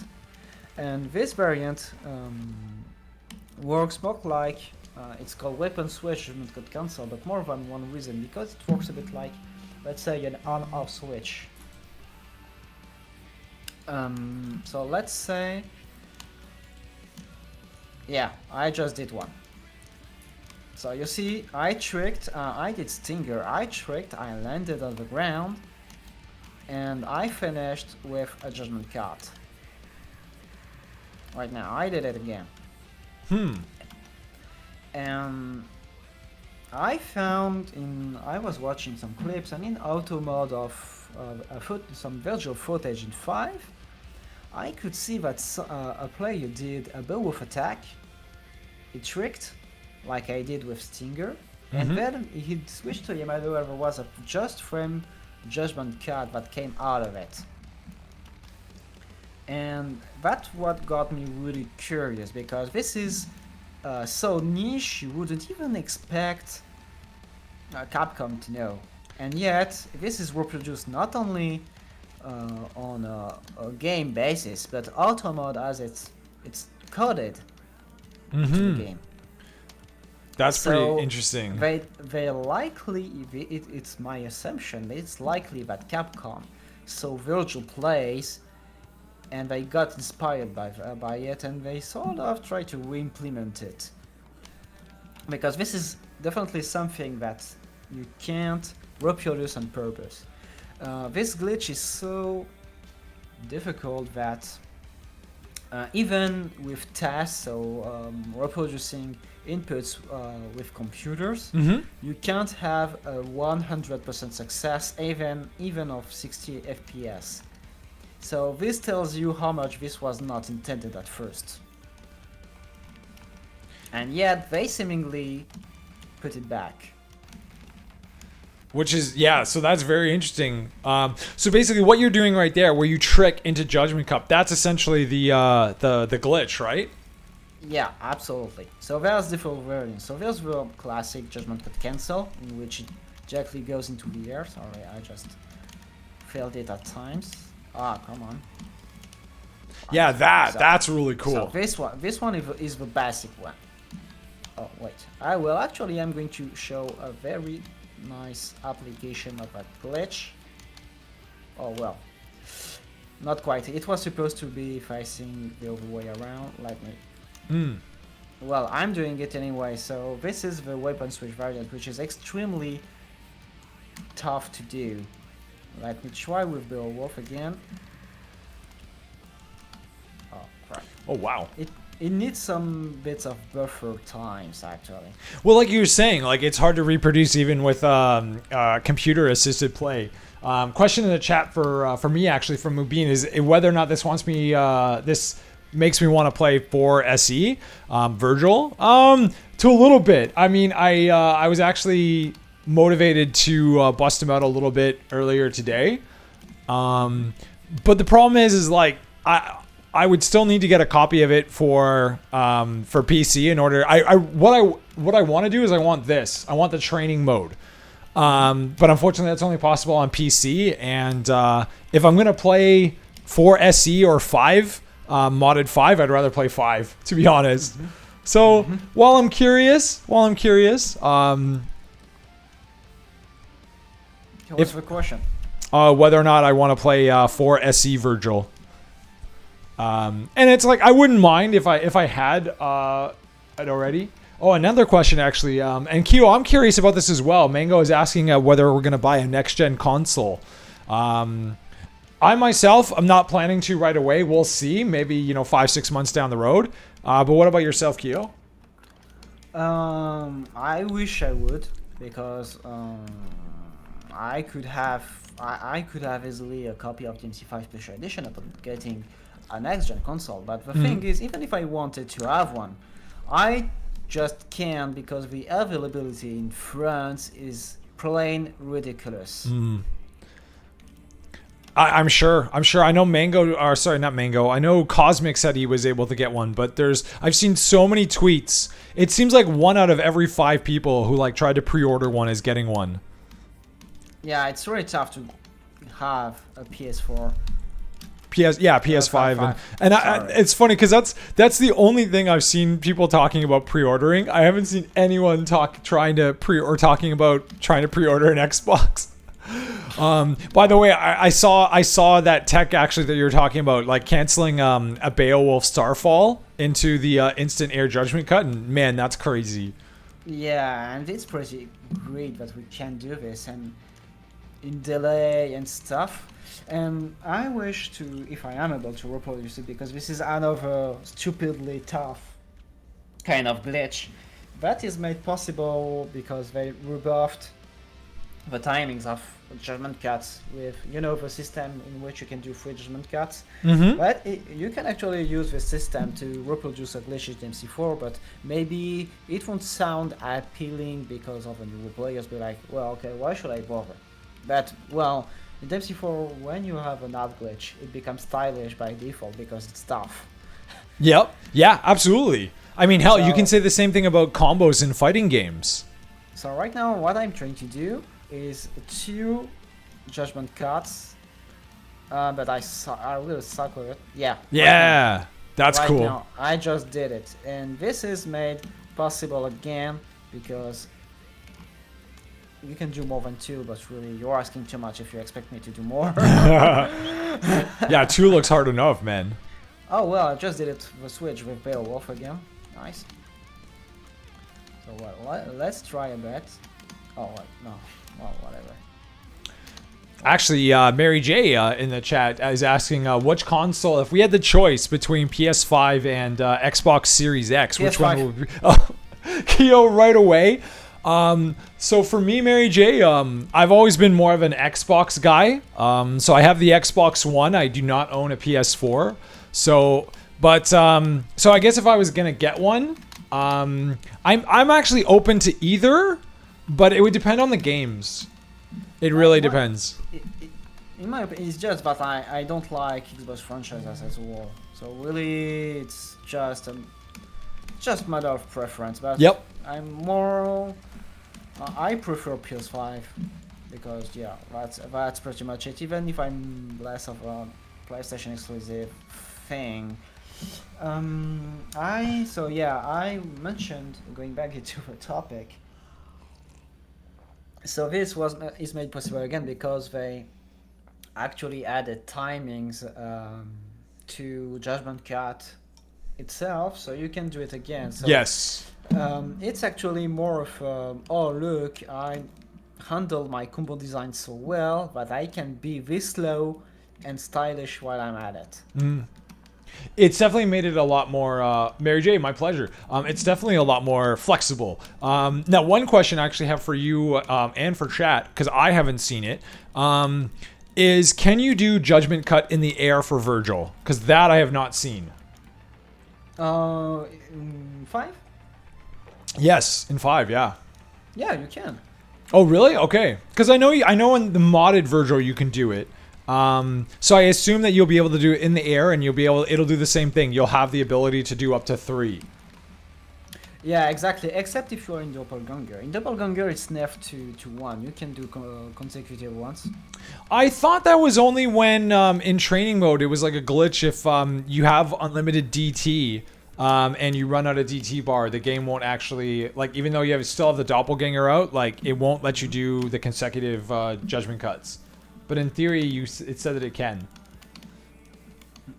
Yeah, you can do consecutive in 5, but the thing is, only when Doppelganger is not active. Is not out? Oh, okay, so that is actually a limitation. Yeah, because you will be able to do 6 Judgment Cuts at once, and that will be insanely broken. Yeah, that would be pretty nuts, man. God damn. So where I was getting at, so I showed most of the glitches, but I mean they're pretty fair. It was a pretty fair amount of how to design a combo in DMC4. And the thing is, well, back to end dashing, because I feel like it was an important thing. You could also cancel it out of Judgment Cuts provided you are fast enough.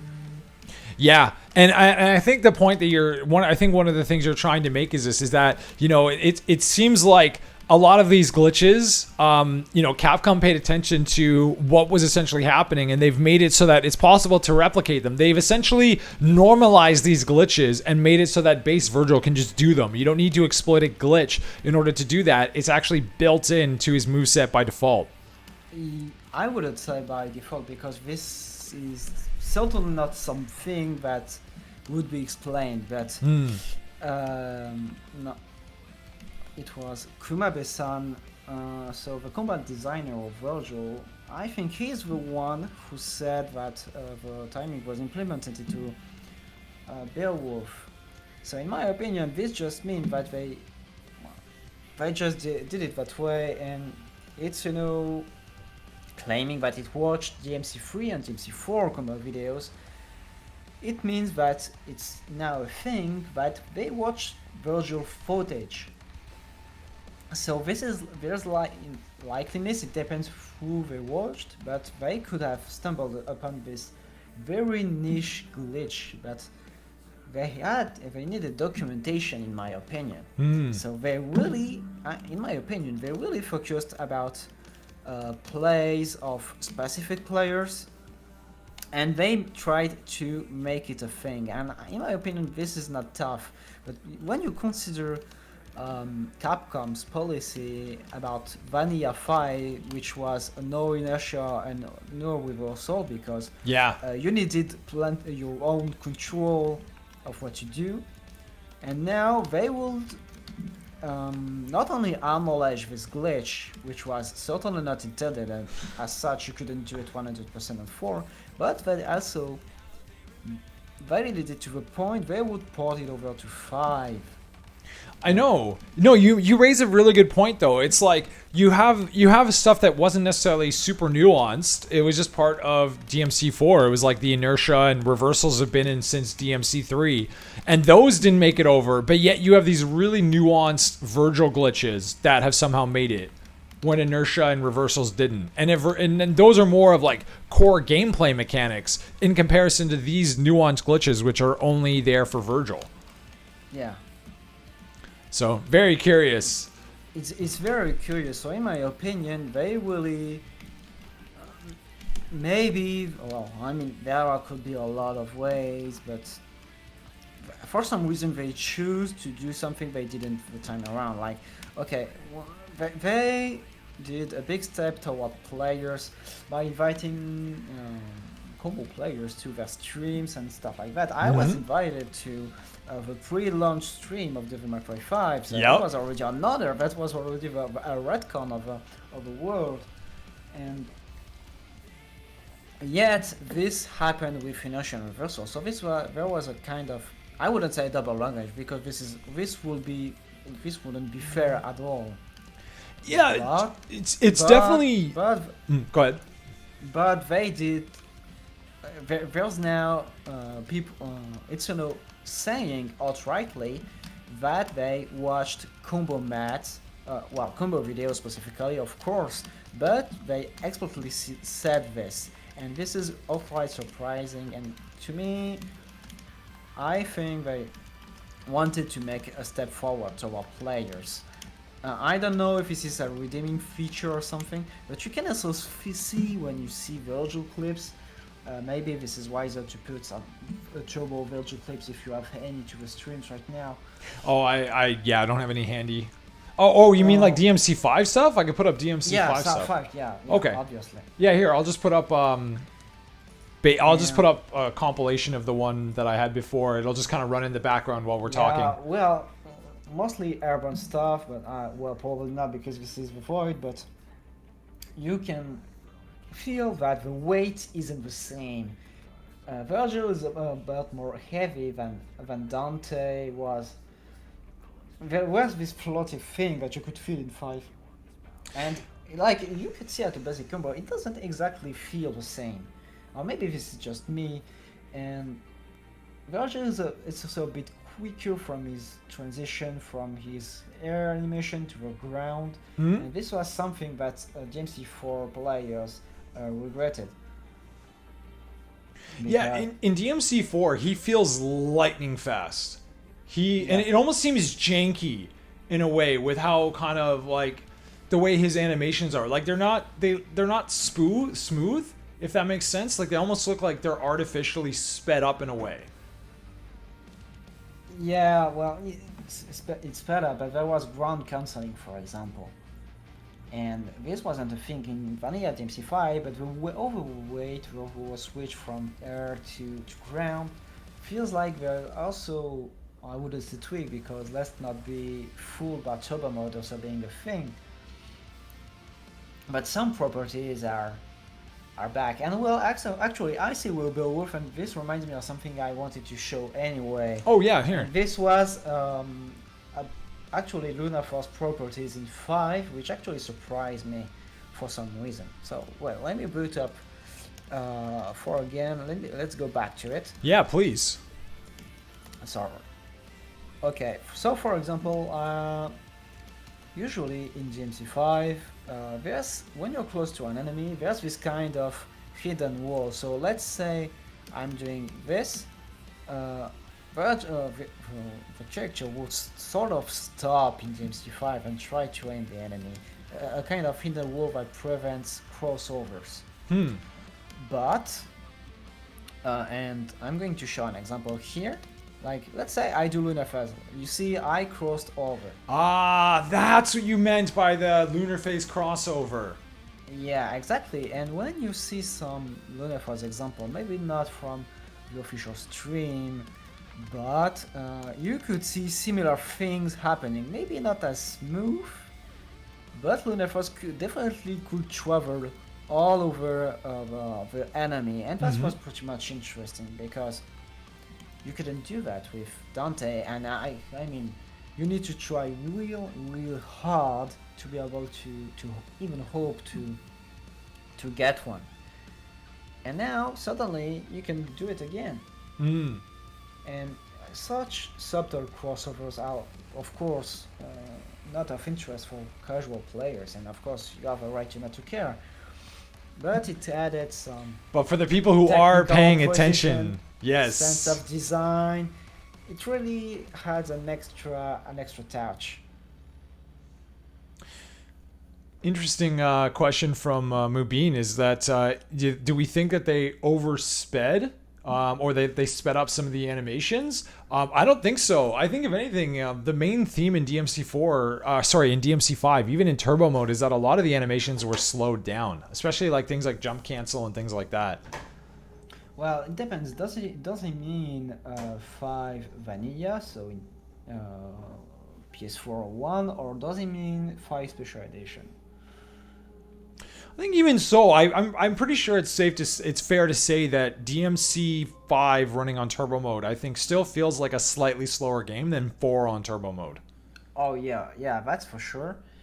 But since we were talking about animation, it feels like maybe at least Vergil, because there wasn't much of Dante or Neo footage because Legendary Dark Knight and stuff like that. But it feels like it was, even for turbo, it feels a bit sped up, and even for gravity, it feels a bit less floaty. So this is just me trying to remember from my head. But it feels a bit less floaty. Of course, it's DMC5, and they can't change it like that, and they probably don't mean to. They probably try to. Okay, maybe we did a bit too much, and combo players, for what our opinion is worth, feels they are a bit limited by a couple of values. So let's try to tweak them a bit. But this is probably the most they are going to do. They're not going to put reversal on inertia back, especially inertia, because there's a lot of stuff that goes with inertia that made it so valuable in 4 but wouldn't work as well in 5. I think it's a different engine. Like DMC4 was very much a different game. I don't even think inertia was something that was intended. It was kind of like this strange kind of byproduct of the way they tweaked the engine between DMC3 and 4. And that's why in many ways DMC4 is like the happy accident. But yeah, reversals, I think a lot of people would love to see them come back.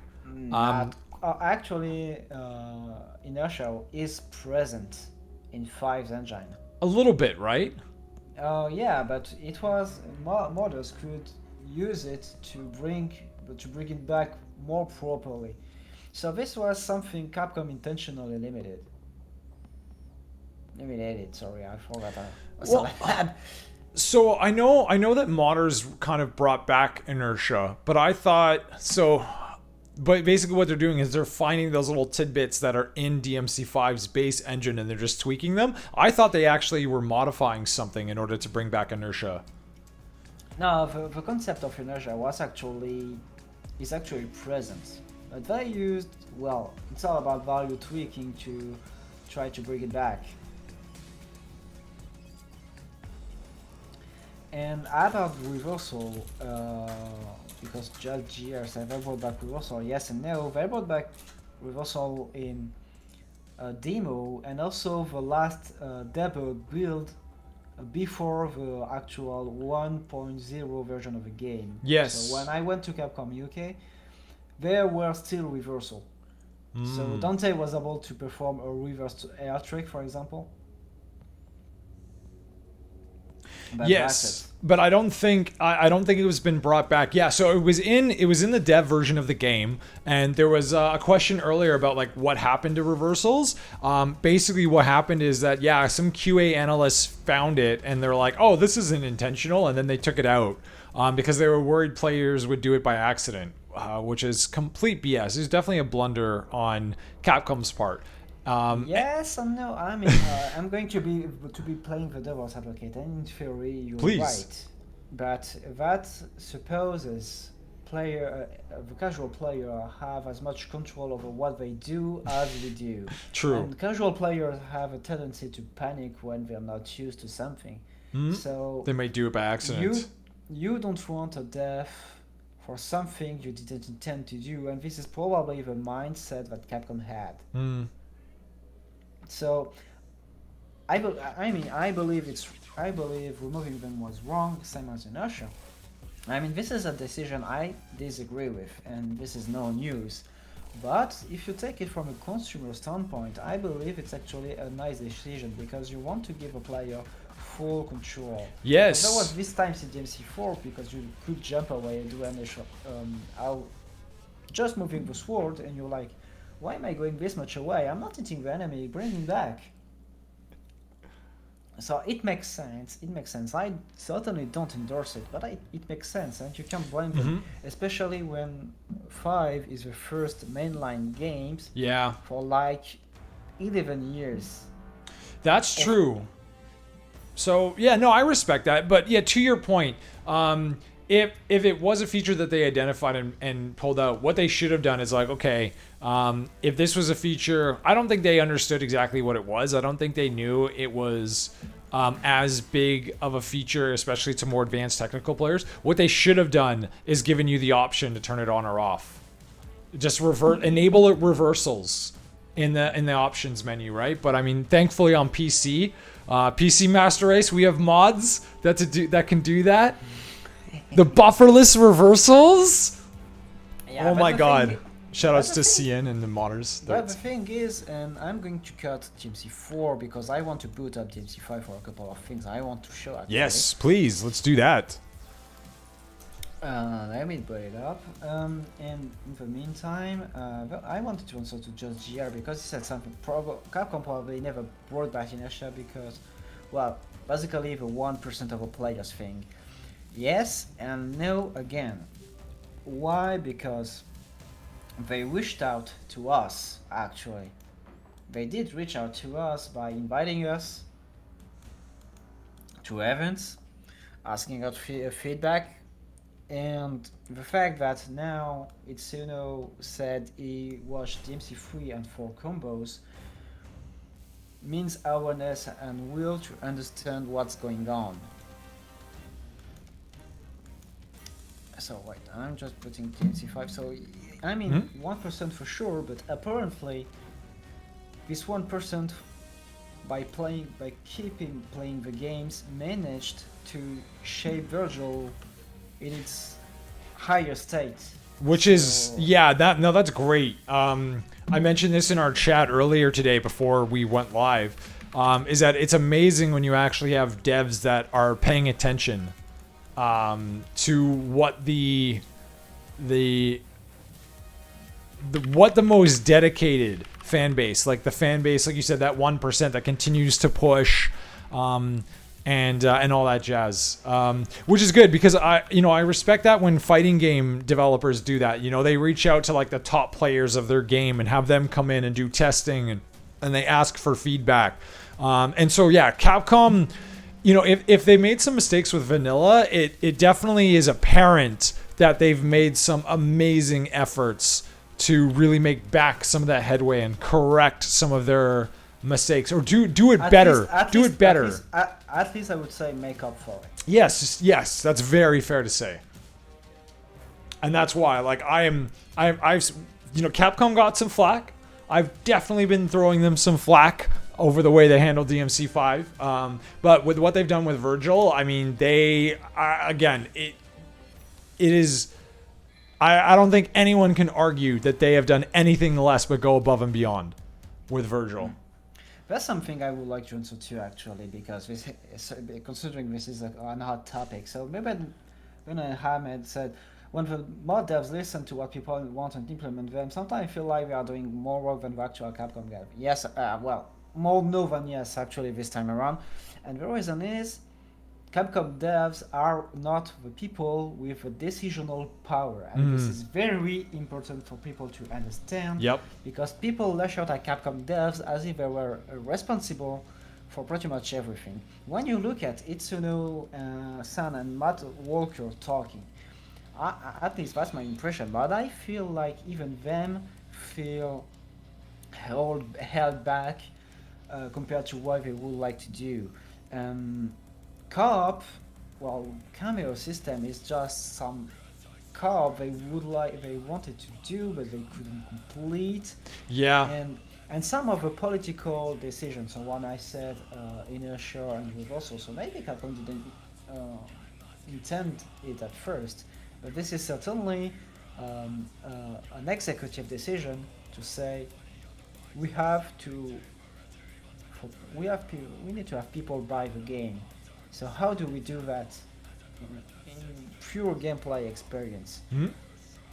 So if you're going to have people, not experienced people, just come around and do something you're not supposed to do, they're not going to tell their friend, okay, you can buy this game, man. So it's not fair to say Capcom dev. Well, it's true. Okay, well, I mean, I think you definitely have to just differentiate. You could, I think if you are going to throw any flack at Capcom, you have to, yeah, you're right. You have to acknowledge the efforts of the dev team with what they had, with what they were given, the resources, the time constraints, right? What they had to work with. You know, they've done an amazing job, right? And then it's some of the, like you said, some of the political decisions, some of the overall overarching strategic decisions that the dev team didn't have the capability to make, right? Stuff like that. You know, the Capcom higher-ups. Yeah. People have been saying the Capcom higher-ups don't have a clue for years. And in many ways, it's true. Yeah, that's why it's important to be fair to people. And I'm pretty sure, well, what was expected because of the console limitation. Yeah. But Vergil was pretty much the same thing, and they said it like before release. It's not about us; it's about Capcom executives. So executive give the devs and that worker the money and time. The dev choose what to make out of it. Yeah, they basically, it's like, you know, how can we squeeze in the, you know, the most, like they're given requirements. Like I think like for example, I think if they were given the option of like making a game and they had like all the time in the world, I think they would probably do something like, you know, Nero, Dante, Vergil, and then possibly maybe like one of the ladies or Trish or something. I think V was because there was a requirement for them to have a really easy character in there, and so they're like, you know, we need something that's very easy, someone that hits very hard for new players. So yeah, back to the mod dev point. It's like it's not necessarily fair to say mod devs listen more. Yeah, first of all, mod devs do that on their free time. Yeah. They are not paid to do something. They don't have There's not a boss asking them to do something or not to do something. They do it because they want to try it out. So it's not like, well, why Capcom won't listen? Maybe, but they also have marketing people around that need to judge the feasibility or something. Yeah, it's very much a situation where it's like, you know, the devs, you know, can only work with what they've been given, basically. Yeah. So yeah, it's important to stay fair and not lash out. Not accordingly. If you want to complain, you need to complain to specific people. Or you need to, yeah, you can't, it's kind of unfair to generalize, being like, oh, Capcom this, Capcom that. Well, it's like, well, no, I mean, you know, there are decision makers within Capcom, you know, there are developers that don't have that decision making power, and they just have to make the best of what they've been given or what they have. So, absolutely. Exactly, and now you're going to tell me, they had the opportunity to make Vergil, and they could have just carbon copy, more or less minimal, but they did research, watching combo videos, making sure people could feel having a mix of the best work, making sure that Vergil was exactly what people asked, and they succeed. Mm-hmm. They just succeed. I mean, if they could have done less efficiently, but you can't deny the amount of research work they did just for Vergil. Absolutely. No. Yeah, absolutely. And I mean, yeah, there's a great point, you know, in chat, is that we wouldn't be here. Like, would you rather have DMC5 or no DMC5? Right? That's really what it comes down to, right? And I don't know. Like, none of these games are perfect. But they're all awesome. You know, like DMC4 is awesome in its own way. DMC5 is awesome in its own way. I love playing DMC5, man. It is fun. Yeah, well, I'm not going to go into the topic of elitists and stuff because we love the game as much as any other one. And since I'm on DMC5, I'm going to do what I was actually coming to DMC5 for. Yeah. Is that even in the event that some glitches are not going to be able to be reproduced, I was thinking first, I was telling you about it even before I noticed that glitches could be back. It was actually the usage of weapon switch glitch. Yes. That could be ported over to Vergil. So Vergil is much like Dante, a character that uses different weapons and models. And for those who don't know, Dante has sort of a glitch that allows you to sort of swap the weapon by inputting another one. Let me get it. Yeah, I forget how to do this. Even though I made a video about it. Yeah, there you go. Yeah. And the thing is, so what if it could be ported over to Vergil? So for example, imagine you're going to do million stab, you switch over to Yamato, and then because you're Yamato, the game treats the weapon as Yamato. So this could mean you could have additional timings and thus a potential judgment cuts out of different move that you would not expect you to do. And even of the way around, let's say, for example, you are on Yamato, you do something, and then you do exactly the same on Mirage Edge. It's hard not to say Force Edge, goddamn. And you could have more round trip timings this way, so it would be interesting to see. And for people to have a clearer idea of what I meant, I'm going to put the camera closer. Yeah, if you can show with like prop shredder or something, just for those who haven't seen this tech. I made a video about this. Better than that, actually. Wait. Oh. So right now we are on Kerberos. Yes. Yeah. You see the sword? You see how he's essentially switched the animation for the staff combo to basically how that works is he starts putting in a combo with one weapon, and at a very specific point in time, he changes over to the other weapon, but the game doesn't recognize. Exactly. So the game recognizes that he switched to another weapon, but it still continues and carries forward the animation of the previous weapon. And so that's how you're able... And right now, so for example, you can see Dante just using Rebellion's hilt to smash the enemy's nuts. So there's some really cool tech that you can do. You can essentially be doing a Cerberus combo or be doing a combo with one weapon, and you can actually switch over to like Beowulf. Yeah, perfect. Yeah, he's actually in Cerberus and he's charging, even though he's still doing a Devil Sword Dante move, but he's on Cerberus and he's charging Cerberus. So that's what we mean when we say the weapon switch glitch. It's very, very cool tech. And so, yeah, to Kyo's point, it'll be really interesting to see how Vergil can take advantage of this glitch with his different charge moves. Man, you're actually really good at this. Yeah, well, I guess I trained a bit because I actually dig to see what I could do with it. And I came across a weird clip. So, wait. Deep fried.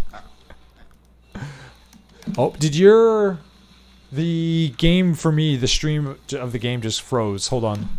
Oh. I'm just exiting full screen. Hopefully that will... Yeah, there's a delay. The stream you're viewing currently has reduced video or audio quality. Oh, there we go. We think it's coming back. Yeah, we are doing a lot of stuff at the same time. Oh yeah, we're on a Discord call. You're streaming your screen. I'm like streaming both. You're also streaming your webcam. Yeah.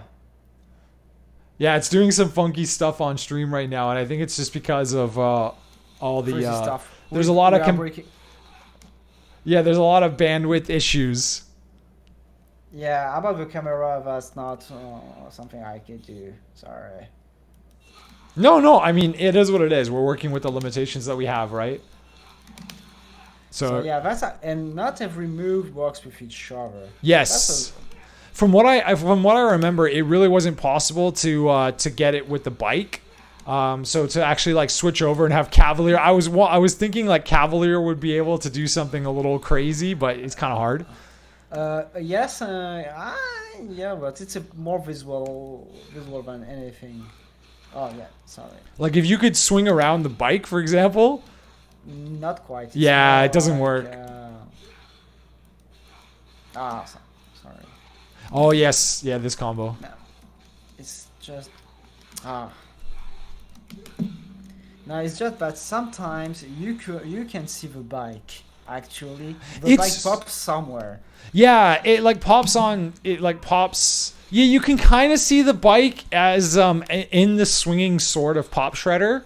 Like you can kind of see some of the red color. Yeah, but it doesn't there when I was initially investigating this glitch and like trying out like the different iterations of it, we got the guy that I was working with, because this tech was originally found by a Japanese player, and then him and I started coordinating on Twitter, and then I was like, okay, I want to make this a full video. He was able to do something in the air, like able to do this switch glitch in the air. I tried to do it. So did I. I couldn't recreate it. Same. So it doesn't really work with Cavalier, but like every other weapon it does, and it's really cool. And the funny thing is, yeah, I recreated it with also pole dance. Yeah, there you go. That's cool. So yeah. So while oh yeah, and the one I had in mind. Sorry. Yeah. Oh no. Yet. That's cool. Yeah, I needed to switch like 4 times, but since it's slow, you know. That's awesome. And yeah, actually my point was just made because I held the style button, so it charged the run trace for Dante. Yeah. And so under the same logic, I mean, Vergil could be able to do some summoned swords out of it. Yep. Yeah, you could. It'll be really interesting. He'll definitely be able to get some cheeky judgment cut timings. Yeah, it'll be really cool to see, man.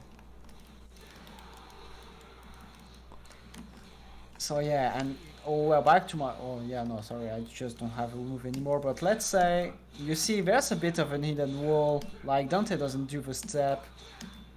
Like, see, he should be doing a step for height. Oh, he doesn't do it. Yes, it's almost like there's an invisible wall that prevents you from crossing under. And this was exactly my point, and this seems to have a bit disappeared with Luna phase, with Vergil from what we saw. So that's interesting. It's like, yeah, I've actually listened. It works with non-launcher moves, so like when I do quick drive layer, that's cool. That's good, but I can jump console on it. But with Luna phase you can, and that's what makes it so beautiful. So yeah, just for the sake of it, I'm just...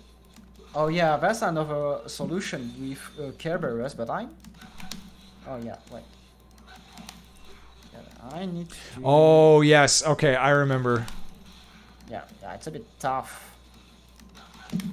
Oh crap, because I do attack instead and... Okay, let me just switch the layout. Weapon layout, because this is... I need to do a triple switch on such a small frame. I mean, I can do it, but it's not consistent. Yeah, no, absolutely.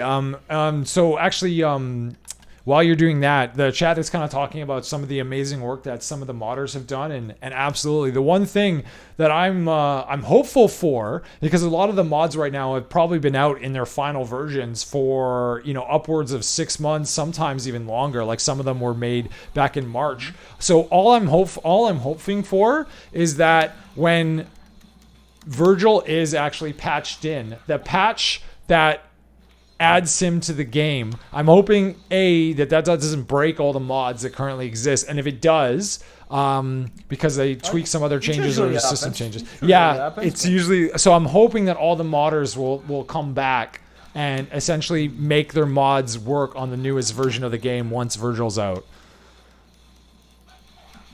Yeah, they're probably really going to be up for it, because anyway, there's going to be PC players, and now we know that matters. It's all the more of a reason to keep pressing, Absolutely. And that's it. Might be. I mean, I haven't talked to anyone since it's happened, because I went a bit more silent. But I'm pretty sure that knowing now what we did so far has a purpose. Modders could be twice as motivated. I'm not talking for them. but this means they could actually listen to us, and this could be leading to nicer things. Oh wait, just trying. Yeah, it's a good point, Mubin. Like, hey, oh my God, that's cool. I've never seen that. That is really cool. That's my personal touch. Ha ha ha! That's amazing, man. Actually, could you could probably charge style. Yeah, you could do style moves while you're doing that. That's really cool. Yeah, but you need to that's the weapon switch quickly push. back to melee. Ha ha ha! That's awesome, man. Holy shit. Yeah, what? I'm gonna have to try and recreate that. Ha ha ha! Yeah, it's pretty. Yeah, you know. I mean, it bears no little technical, but it's nice. Like just the fact that you can just like do that. this. Yep. Yeah, and you can sit there and you can finish the combo and you can charge like You go through it and you just crush his balls. It's just so nice. I know with the sword. Well, one thing that I really like is how you can use prop shredder to actually charge up the what is it? The Balrog charge. Yeah. So if you switch over to Balrog, you can actually get a full Balrog charge. Yeah, but I use the infinite Balrog. Oh, do you? Okay. Stuff, so let me just disable it just for the sake of it. Yeah, because ignition, it's like the mechanic is well thought, but it's not practical, which is a big, which is kind of a lot, a big. It's pretty much like DMC5 as a whole. You have so much nice stuff, but it's that's not like hidden. So practical. Yeah, it's like Rising Sun being hidden behind Kick 13. Yeah. Oh, nice. Sorry. Oh, you almost got it. Ah. Sorry. No. Oh, yeah. I should stay on. No, you need to be in kick mode for it to work. Oh, no. I just remember what I needed to input. Sorry. Oh, sorry. Because I think all you have to do from there is you just hold down attack. But you have to do it in kick mode. Kick mode is the ignition when you hold down attack button. It doesn't work in punch mode. No, it's not what I'm looking for. Oh, okay. Yeah. Yeah, there you go. So basically how that's working, chat, is he's on prop shredder, and so he's mashing the melee attack in order to do more hits of prop shredder, but because he's switched over into Balrog, it actually treats the prop shredder hits as the jabs, and so you do like your 10 hits or whatever, and it activates Balrog's ignition, which is a really, really cool application of this glitch, and that's how actually it was originally found. Yeah. And the thing is, for it to work actually as well as good as you think, you need to actually disable some move because the input needs to not to exist. Yeah, drive, right? If I remember correctly. Yeah, you need to use a move. Yeah, I remember that. For me, it's more I just removed Swordmaster level 4. Oh yes, that's one way to do it. Swordmaster level 4, or depending on what weapon you're using, you can disable, like for drive, for example, it works with Dante. That's right. Man, it's so long ago, I don't even remember how, even though I did a video about it, I don't remember how this tech works exactly. Smoking sexy style, hell yeah. Oh, actually, I just realized the music died. There's actually Tervlord asking a question because he asked about the Steam database stuff, because there's actually 7 items. Oh crap. Or 6 items as a DLC for DMC5 coming up. So based on what we know, we can actually deduce what it is. So you have the DLC Vergil, but you also have likely the OST, like as a separate downloadable content, not into the game, the music pack, an announcer, because we could see that this song were also in the game, like the Vergil select, the specific Vergil OST. I made a tweet about it. It was a bit of time ago.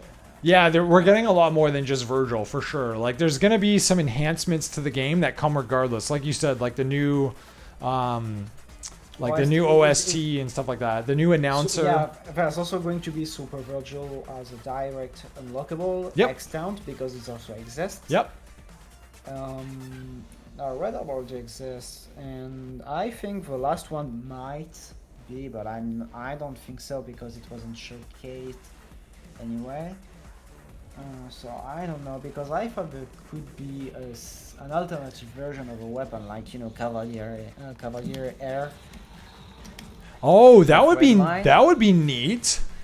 I mean, this one thing I couldn't really see, so why not?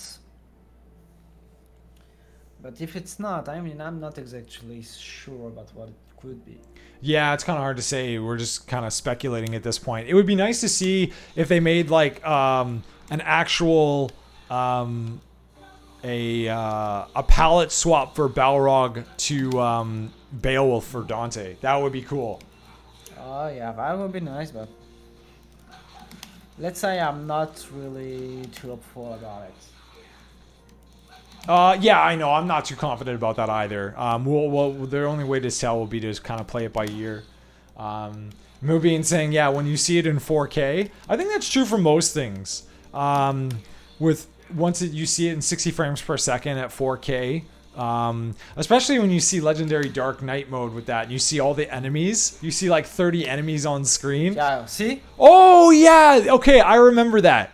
I remember seeing that weird glitch. Yeah, the bike is there, but it's not there. It's just floating in space. I remember that. That's so funny. Mirage Edge just reminded me of a very bad memory. I just imagine when Kyo plays DMC5 Vergil and may cry, but that was because I had my save file on Steam deleted like 5 times. Oh shit. And each time I actually had to beat again. So what I did, I beat Urizen on Prologue without a Devil Breaker, so home Putin Nero as you play it right at the start. Yeah. And then I had to then I bet it on Solo Spada 2, so without Devil Trigger or Devil Breaker, because you didn't actually unlock it, nor Devil Breakers. And then there was one time I bet it on Dante Must Die 2. That's crazy. That must have taken a while. A couple of times because Steam just deleted my saves, and I hope I don't have to do it again. Hey, I mean, it will be interesting if Special Edition ever does get ported over. If Special Edition does get ported over to PC, you might have to do it again, depending on how they release it. Because I don't know if it would be a patch or a brand new game. Or probably DLC at this point. Yeah, that makes sense. Because it'd just be Legendary Dark Knight and then like a couple other things like Turbo, things like that. Because unlike DMC4 Special Edition, in DMC4 Special Edition, they re-upped the texture, they added motion blur and stuff. So they couldn't exactly say, we just give DLC to the original 4. Oh, plus... Also because Steam wasn't what it is now, so it was also Windows Store back then. It's a bit complicated. But right now, what it is, they just added ray tracing, Legendary Dark Knight Turbo mode. So this could be easily DLC. Yeah, maybe not retracing, just retracing as an update.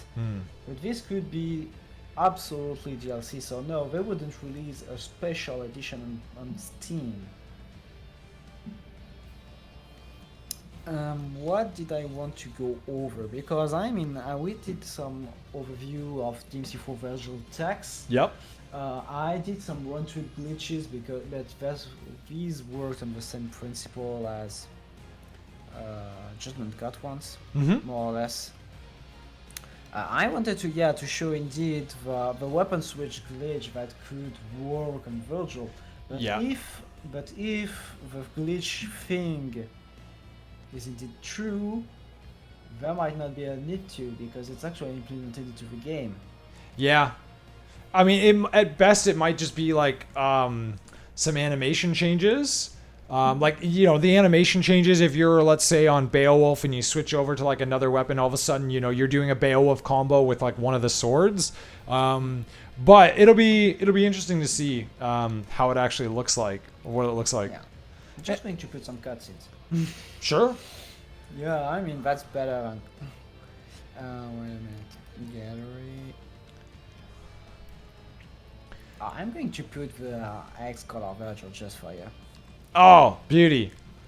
Yeah, I'm now that I'm back on the PC version, I need to unlock that X color again. I think you need to beat Heaven or Hell. Yeah, I think you're right. I can't remember. I need to look it up. I know it's not one of the ones you have to buy. I think Nero and the girls, like Nico, Lady, and what is it? Nico, Lady, Trish. and Trish. Yeah, those ones I think you have to buy. Dante, I think you have to buy as well. But I think Vergil you can actually unlock. Yeah, Vergil is unlockable. As well as V, yeah. But the other ones were pre-order costumes. Yes, they were pre-order, yes. But because I just recently bought like the PC copy, I have to can't get this. Yeah, it'll be interesting because I think Vergil's campaign actually looks like they extend this this screen or this what do you call it? This cinematic a little bit. So it'll be interesting to see.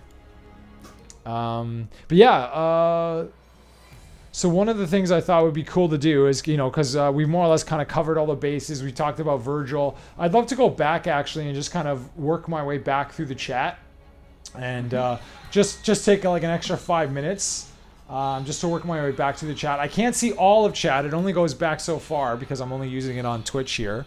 Yeah, just to see if there's any, you know, questions or anything like that or shout outs that we may have missed.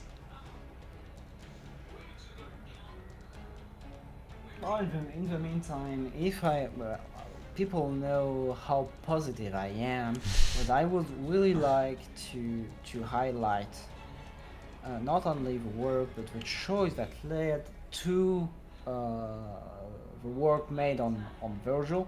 It's incredible how they did well on every choice. Like, it's nearly a Santa Claus list to me. There's even some things they did for balancing, and this is very important. So, for example, Drive and Kick 13 are no longer on trick, which means you can't no longer spam them as you used to in DMC4 and look like you spam and you're skilled and that's it. Yeah, these are now on caliber type inputs, so that's good for balancing, and I'm really happy they did this. That and the fact that even as a fan, because I talk a lot about combo making, but as a fan, I like the fact that they put V. Oh yeah, there's also one thing. Is it really worth going over? But I noticed that on V, when you activate ward of V, so Vergil's model stays as a spectral corpse on the ground, and I noticed that if you, and I asked Matt Walker, Edward, sorry, about this. He said that if you activate, let's say, blistering swords on Vergil, you hold them and you activate visions of V. So V gets his own hot model, but the swords stay on Vergil the whole time. So there's actually two different locations. They don't follow V, they stay on the Vergil model.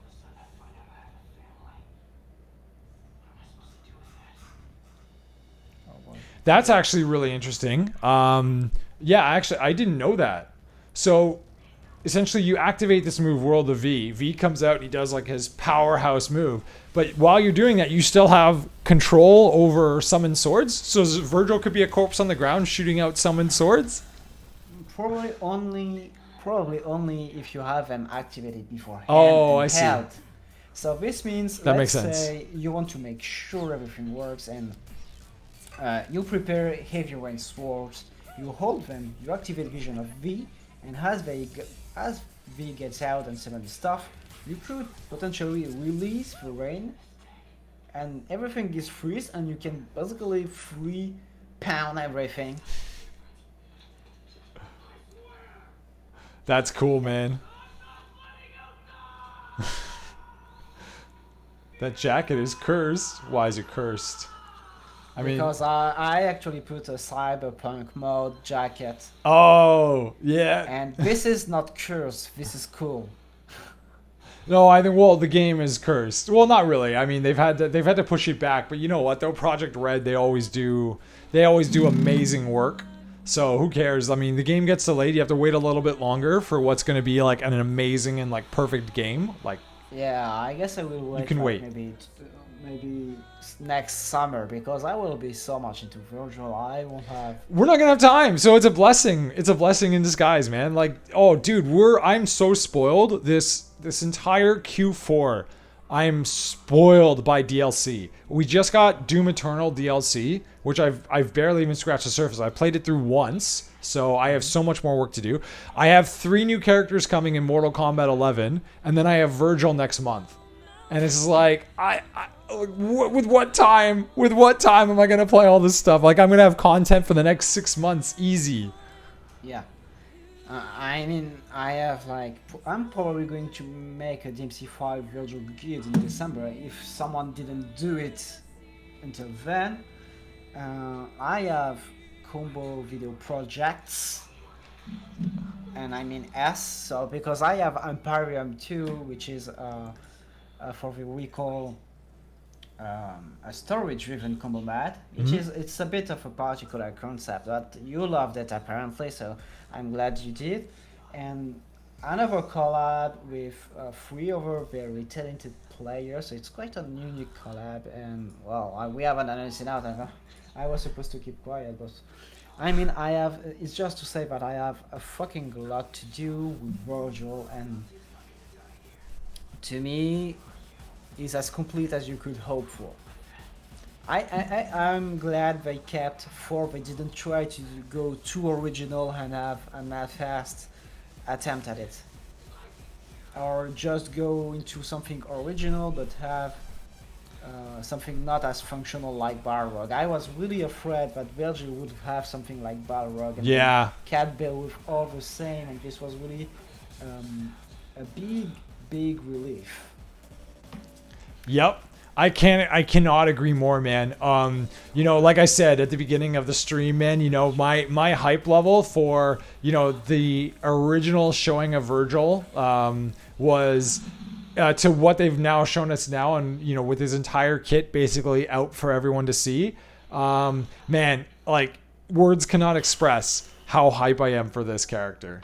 I already saw many ideas, and they don't necessarily include Doppelganger. I showed you some, and I showed you. No, I told you the one I thought about AZT exploding, but you can also stay in taunt and have Doppelganger act for you, so you can create the distance in an opposite way. You have delaying stuff, you can.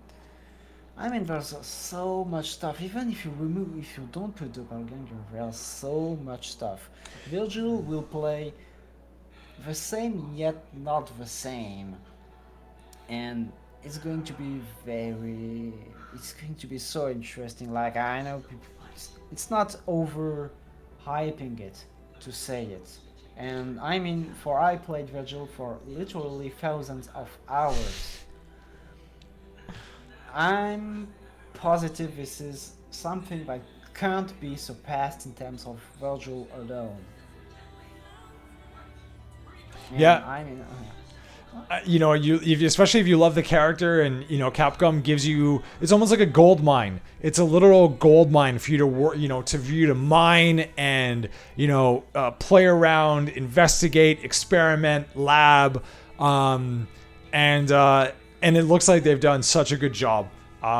So yeah, I'm excited. And I'm so happy they did it this way, because every delusional person about Virgil, everyone hated back and was like, oh, not only they did a decent job, but this might be potentially the best 5 character.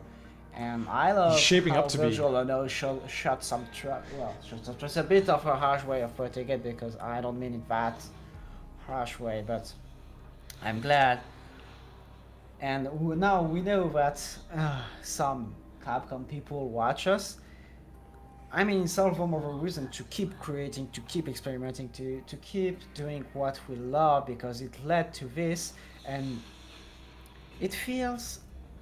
Maybe over Vergil's fans, I know a couple of Vergil players, and I hope they will share the same impression that I Mm-hmm. do, is that Vergil feels self-tailored. Also for myself, I don't know if I'm saying it right, but at least it feels tailored to me. He feels like as a Vergil player. Yes. It resonates. Mm-hmm. And I'm pretty sure other Vergil players will feel the same. I mean, I can talk, I haven't played it because there's a beta that you need to play. But I can't say how you could find this Vergil any bad, or at least anything less than superior to his DMC3 and DMC4 incarnation. I think that's very fair. And agree. Like, I know I didn't play a lot of DMC4, but I played a lot of DMC3 Vergil. I absolutely love this character. And like I said at the beginning, we were talking about how like Vergil kind of helped us get better and unlock and enhance our experience and our knowledge of the game. It's like we got better at the game and like playing Dante and like playing the game by playing Vergil. I mean, Vergil kind of unlocked, it expanded the threshold. You know, it raised the bar. So, and I'm excited to see that for this version of the game as well. And in December. Yep. In December. Oh yeah. What I'm going to be I would say afraid, because in terms of content is, well, I mean, maybe so much people will hear this, but what I'm going to be actually afraid is the first people claiming to do Vergil combat, because Vergil is this character that's easy to handle but difficult to master. Yep, that's fair. What people will do again, as much as they did in early DMC4, is spam trick. Oh yeah. Once on there, just look like they're fast, but isn't any technically complex or fleshed out, or I mean, there's no design in it, and they're just going to do slash, teleport back, rapid slash, teleport again. Oh my god, he's so fast! This is definitely going to happen. Clickbaiting combo videos, and what I would like to say to fellow combo players is to stay. Oh man, I just lost the word. I was so much in like my stay true. You know, stay the course. You know, don't sacrifice your integrity, and just, you know, maintain. Don't give up to easy stuff. Yeah. Just if you think you did something that you thought that's complex, and then if you go back again, you look at it the next day, and you're like, this is maybe not as complex as it would be, even input wise or anything. Be harsh on yourself when creating combos, because this is how you improve, and just don't stop at spamming trick as if you were a Godspeed, because you're not going to fool much people. It's already happened in 4, and let's have it not happen in 5. I mean, you can stop people from doing what they want, and I mean, who am I to tell? But let's not be fooled by people trying to look like they're skilled, but they just spam a trick button. Yeah, no, I agree. I think that's a good message, and I think there are certain people who are at the top tier. I mean, if anything, that messaging should be for players like me, because I'm getting better at the technical and the more complicated stuff with DMC4, but with DMC5, but I still have a long way to go. So hopefully, with Vergil, I'll be able to push the bar a little bit and really do some exciting stuff, man. Like, I can't wait. I have a month to train on the PC version of DMC5, so. And I find it so incredible that for you, who has always been a DMC3 Vergil guy, that 5 managed to hype you so much that you go in 4 in preparation. Absolutely. Oh man. Well, the thing is like, it's everything. Like, we were talking about, you know, potentially sharing like a wish list for what we wanted out of Vergil, and then Capcom's like it doesn't even matter. It's all there. They gave us everything. Like the ones. Now. Yeah, exactly. Like, guys, if anything was going to be on my wish list, it's this. It is this. It is that S taunt aerial rave. Like, I don't know. I don't care how they did it. Whether it's a taunt or a button or something.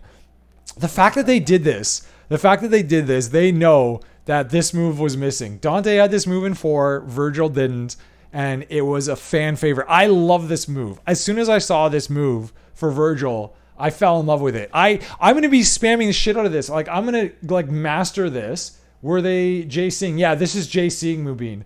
Basically what he's doing is he's doing taunt JC, taunt to do the actual aerial rave.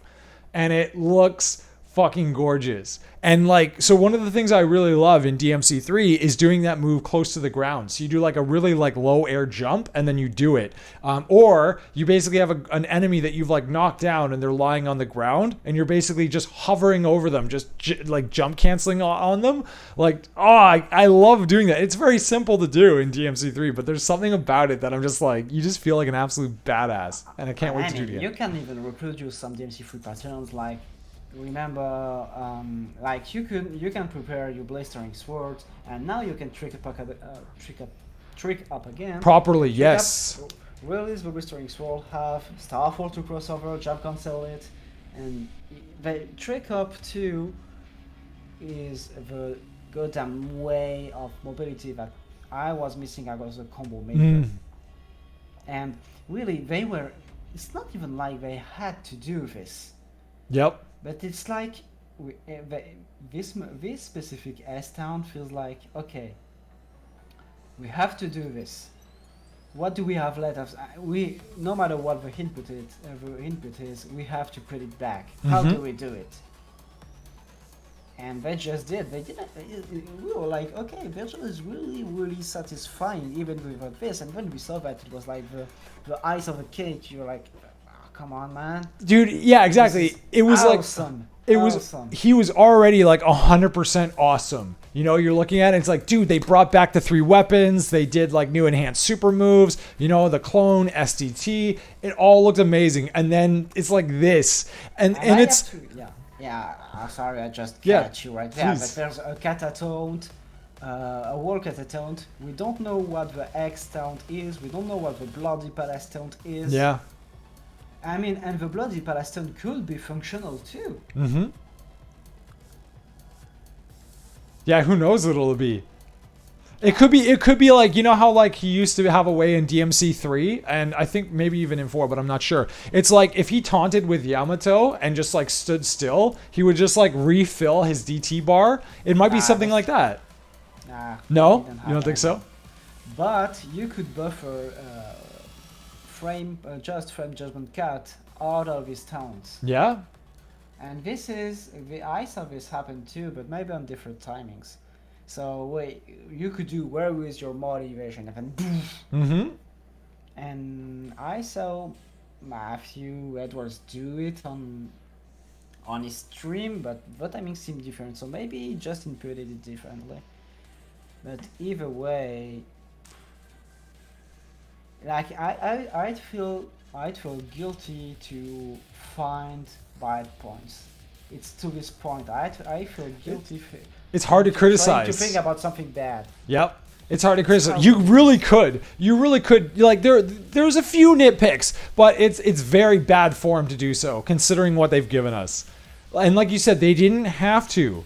They could have done it. They could have done bare minimum, which is what everyone was afraid of. So it's just like, cannot wait, man. Even thinking about all of this is already porn in itself. Yeah, absolutely. So with that being said, let me just put on just kind of like this generic move list video while we're just kind of wrapping things up here.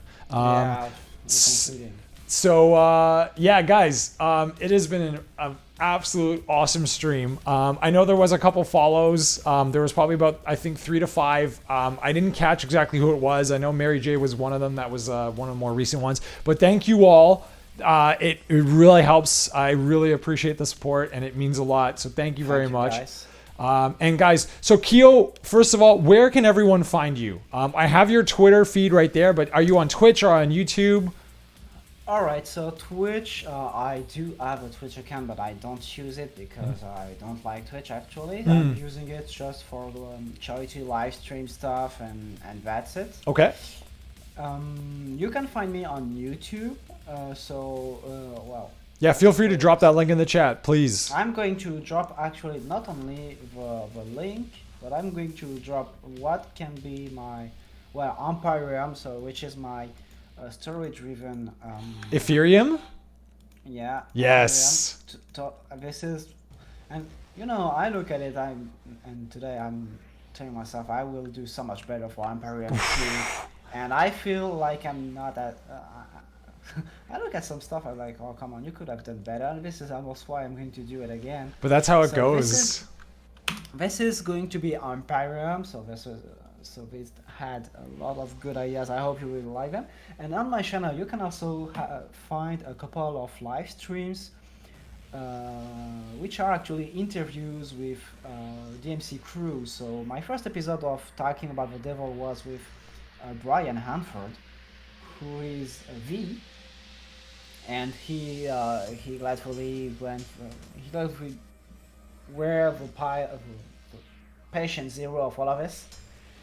You can find the interview I had with Robin Longdon too on the last charity livestream with Mills and The River Never Cried. You can find also that on my channel. You can find the episode 2 of the podcast 2 with Gloria, so Daniel Vergil. And since it's not going to end, I'm preparing an episode 3 that will leave you speechless. And I'm just waiting for some confirmations, and this is going to be motivating to say the least. So exciting stuff to come is what you're saying. Yeah, absolutely. There's a lot to come. Whether it's on community, because views are meant for people to come and ask questions to these people and be in a chill way, not necessarily, oh, this is a DMC interview. You get to know these people. Yes, absolutely. So yeah, guys, definitely subscribe to Keo. Watch that video that he posted. It's a 23-minute combo video featuring combos from DMC3, 4, and 5. It's amazing. It's really, really well done. And you can see just how artistic Keo is and how creative he is with his combos. So give this man a follow. Follow him on Twitter at Keo_DMC. All my links are below on the Twitch channel, so you can follow me on Twitter. Follow me on YouTube as well, where these VODs are going to be going. Keo, for your own FYI, I've been recording the VOD, so I'll send it to you. That you can post it as well, so we can both post it as well. Of course, yeah, my pleasure. And guys, definitely follow Keo. He actually posts like combo clips on Twitter all the time. So anytime he's kind of working around with some new ideas, or he's testing stuff out, or just has some really cool clips to show, he posts them, tweets them. I recently post a really nice one. Who are willing to dig up? I posted €1 one Dante combo in which I take on 2 enemies on one single combo. That's cool. Switching enemies back and forth and doing some nice stuff that can only happen with that. And I just hope you're going. I hope you're going to enjoy your stay, and I don't bite that much at least. And I mean, thank you, Broly, for bringing me in, because I mean, as I said to you like 2 or 3 times, you're going to feel like a Gramps by now. But I mean, I watched your tutorials while I was a teenager, last like 10 years ago, and it feels weird to have a similar version there. That it's actually like I came all this way. I mean, damn, Jesus, and it matters. So guys, please keep playing DMC5 or 4 or 3. It matters. Now we know that it matters now more than ever. So keep playing the game, keep finding combos, do what you like, because this is DMC's strength. Is the community. 1000%. I could not agree more. Yes. So guys, thank you. And Keo, it's an absolute pleasure. Like, yourself and a couple other people, I am humbled by the fact that, you guys have shown me so much respect, because of my tutorials and stuff back in the day. And in reality, it's funny because I was never really that good of a player, but I'm glad that I was able to teach you guys something. And that's always been something that I, really enjoyed, with like the whole tutorial series and everything. So the fact that you're willing to give up your time and actually talk with me means a lot as well. Come on. Don't sweat it. Don't put it like that. It's So- not like I'm a prime minister or something. So much love to you, much love to the love, man. community, and much love to everyone in chat. Thank you for chilling out with us. It's And been let's do this again. an absolute blast. Yes, yeah. Well, we should meet up once Virgil's been out, and then we'll actually we'll have all our testing done. We'll have all the goods. It's gonna be great. Definitely encore stream. I think chat would be down for that. I'd say chat would be down for that. All right, guys. Yeah. With that, we will say adieu and good night. And File out, guys. absolutely, guys, stay awesome. Have a great night.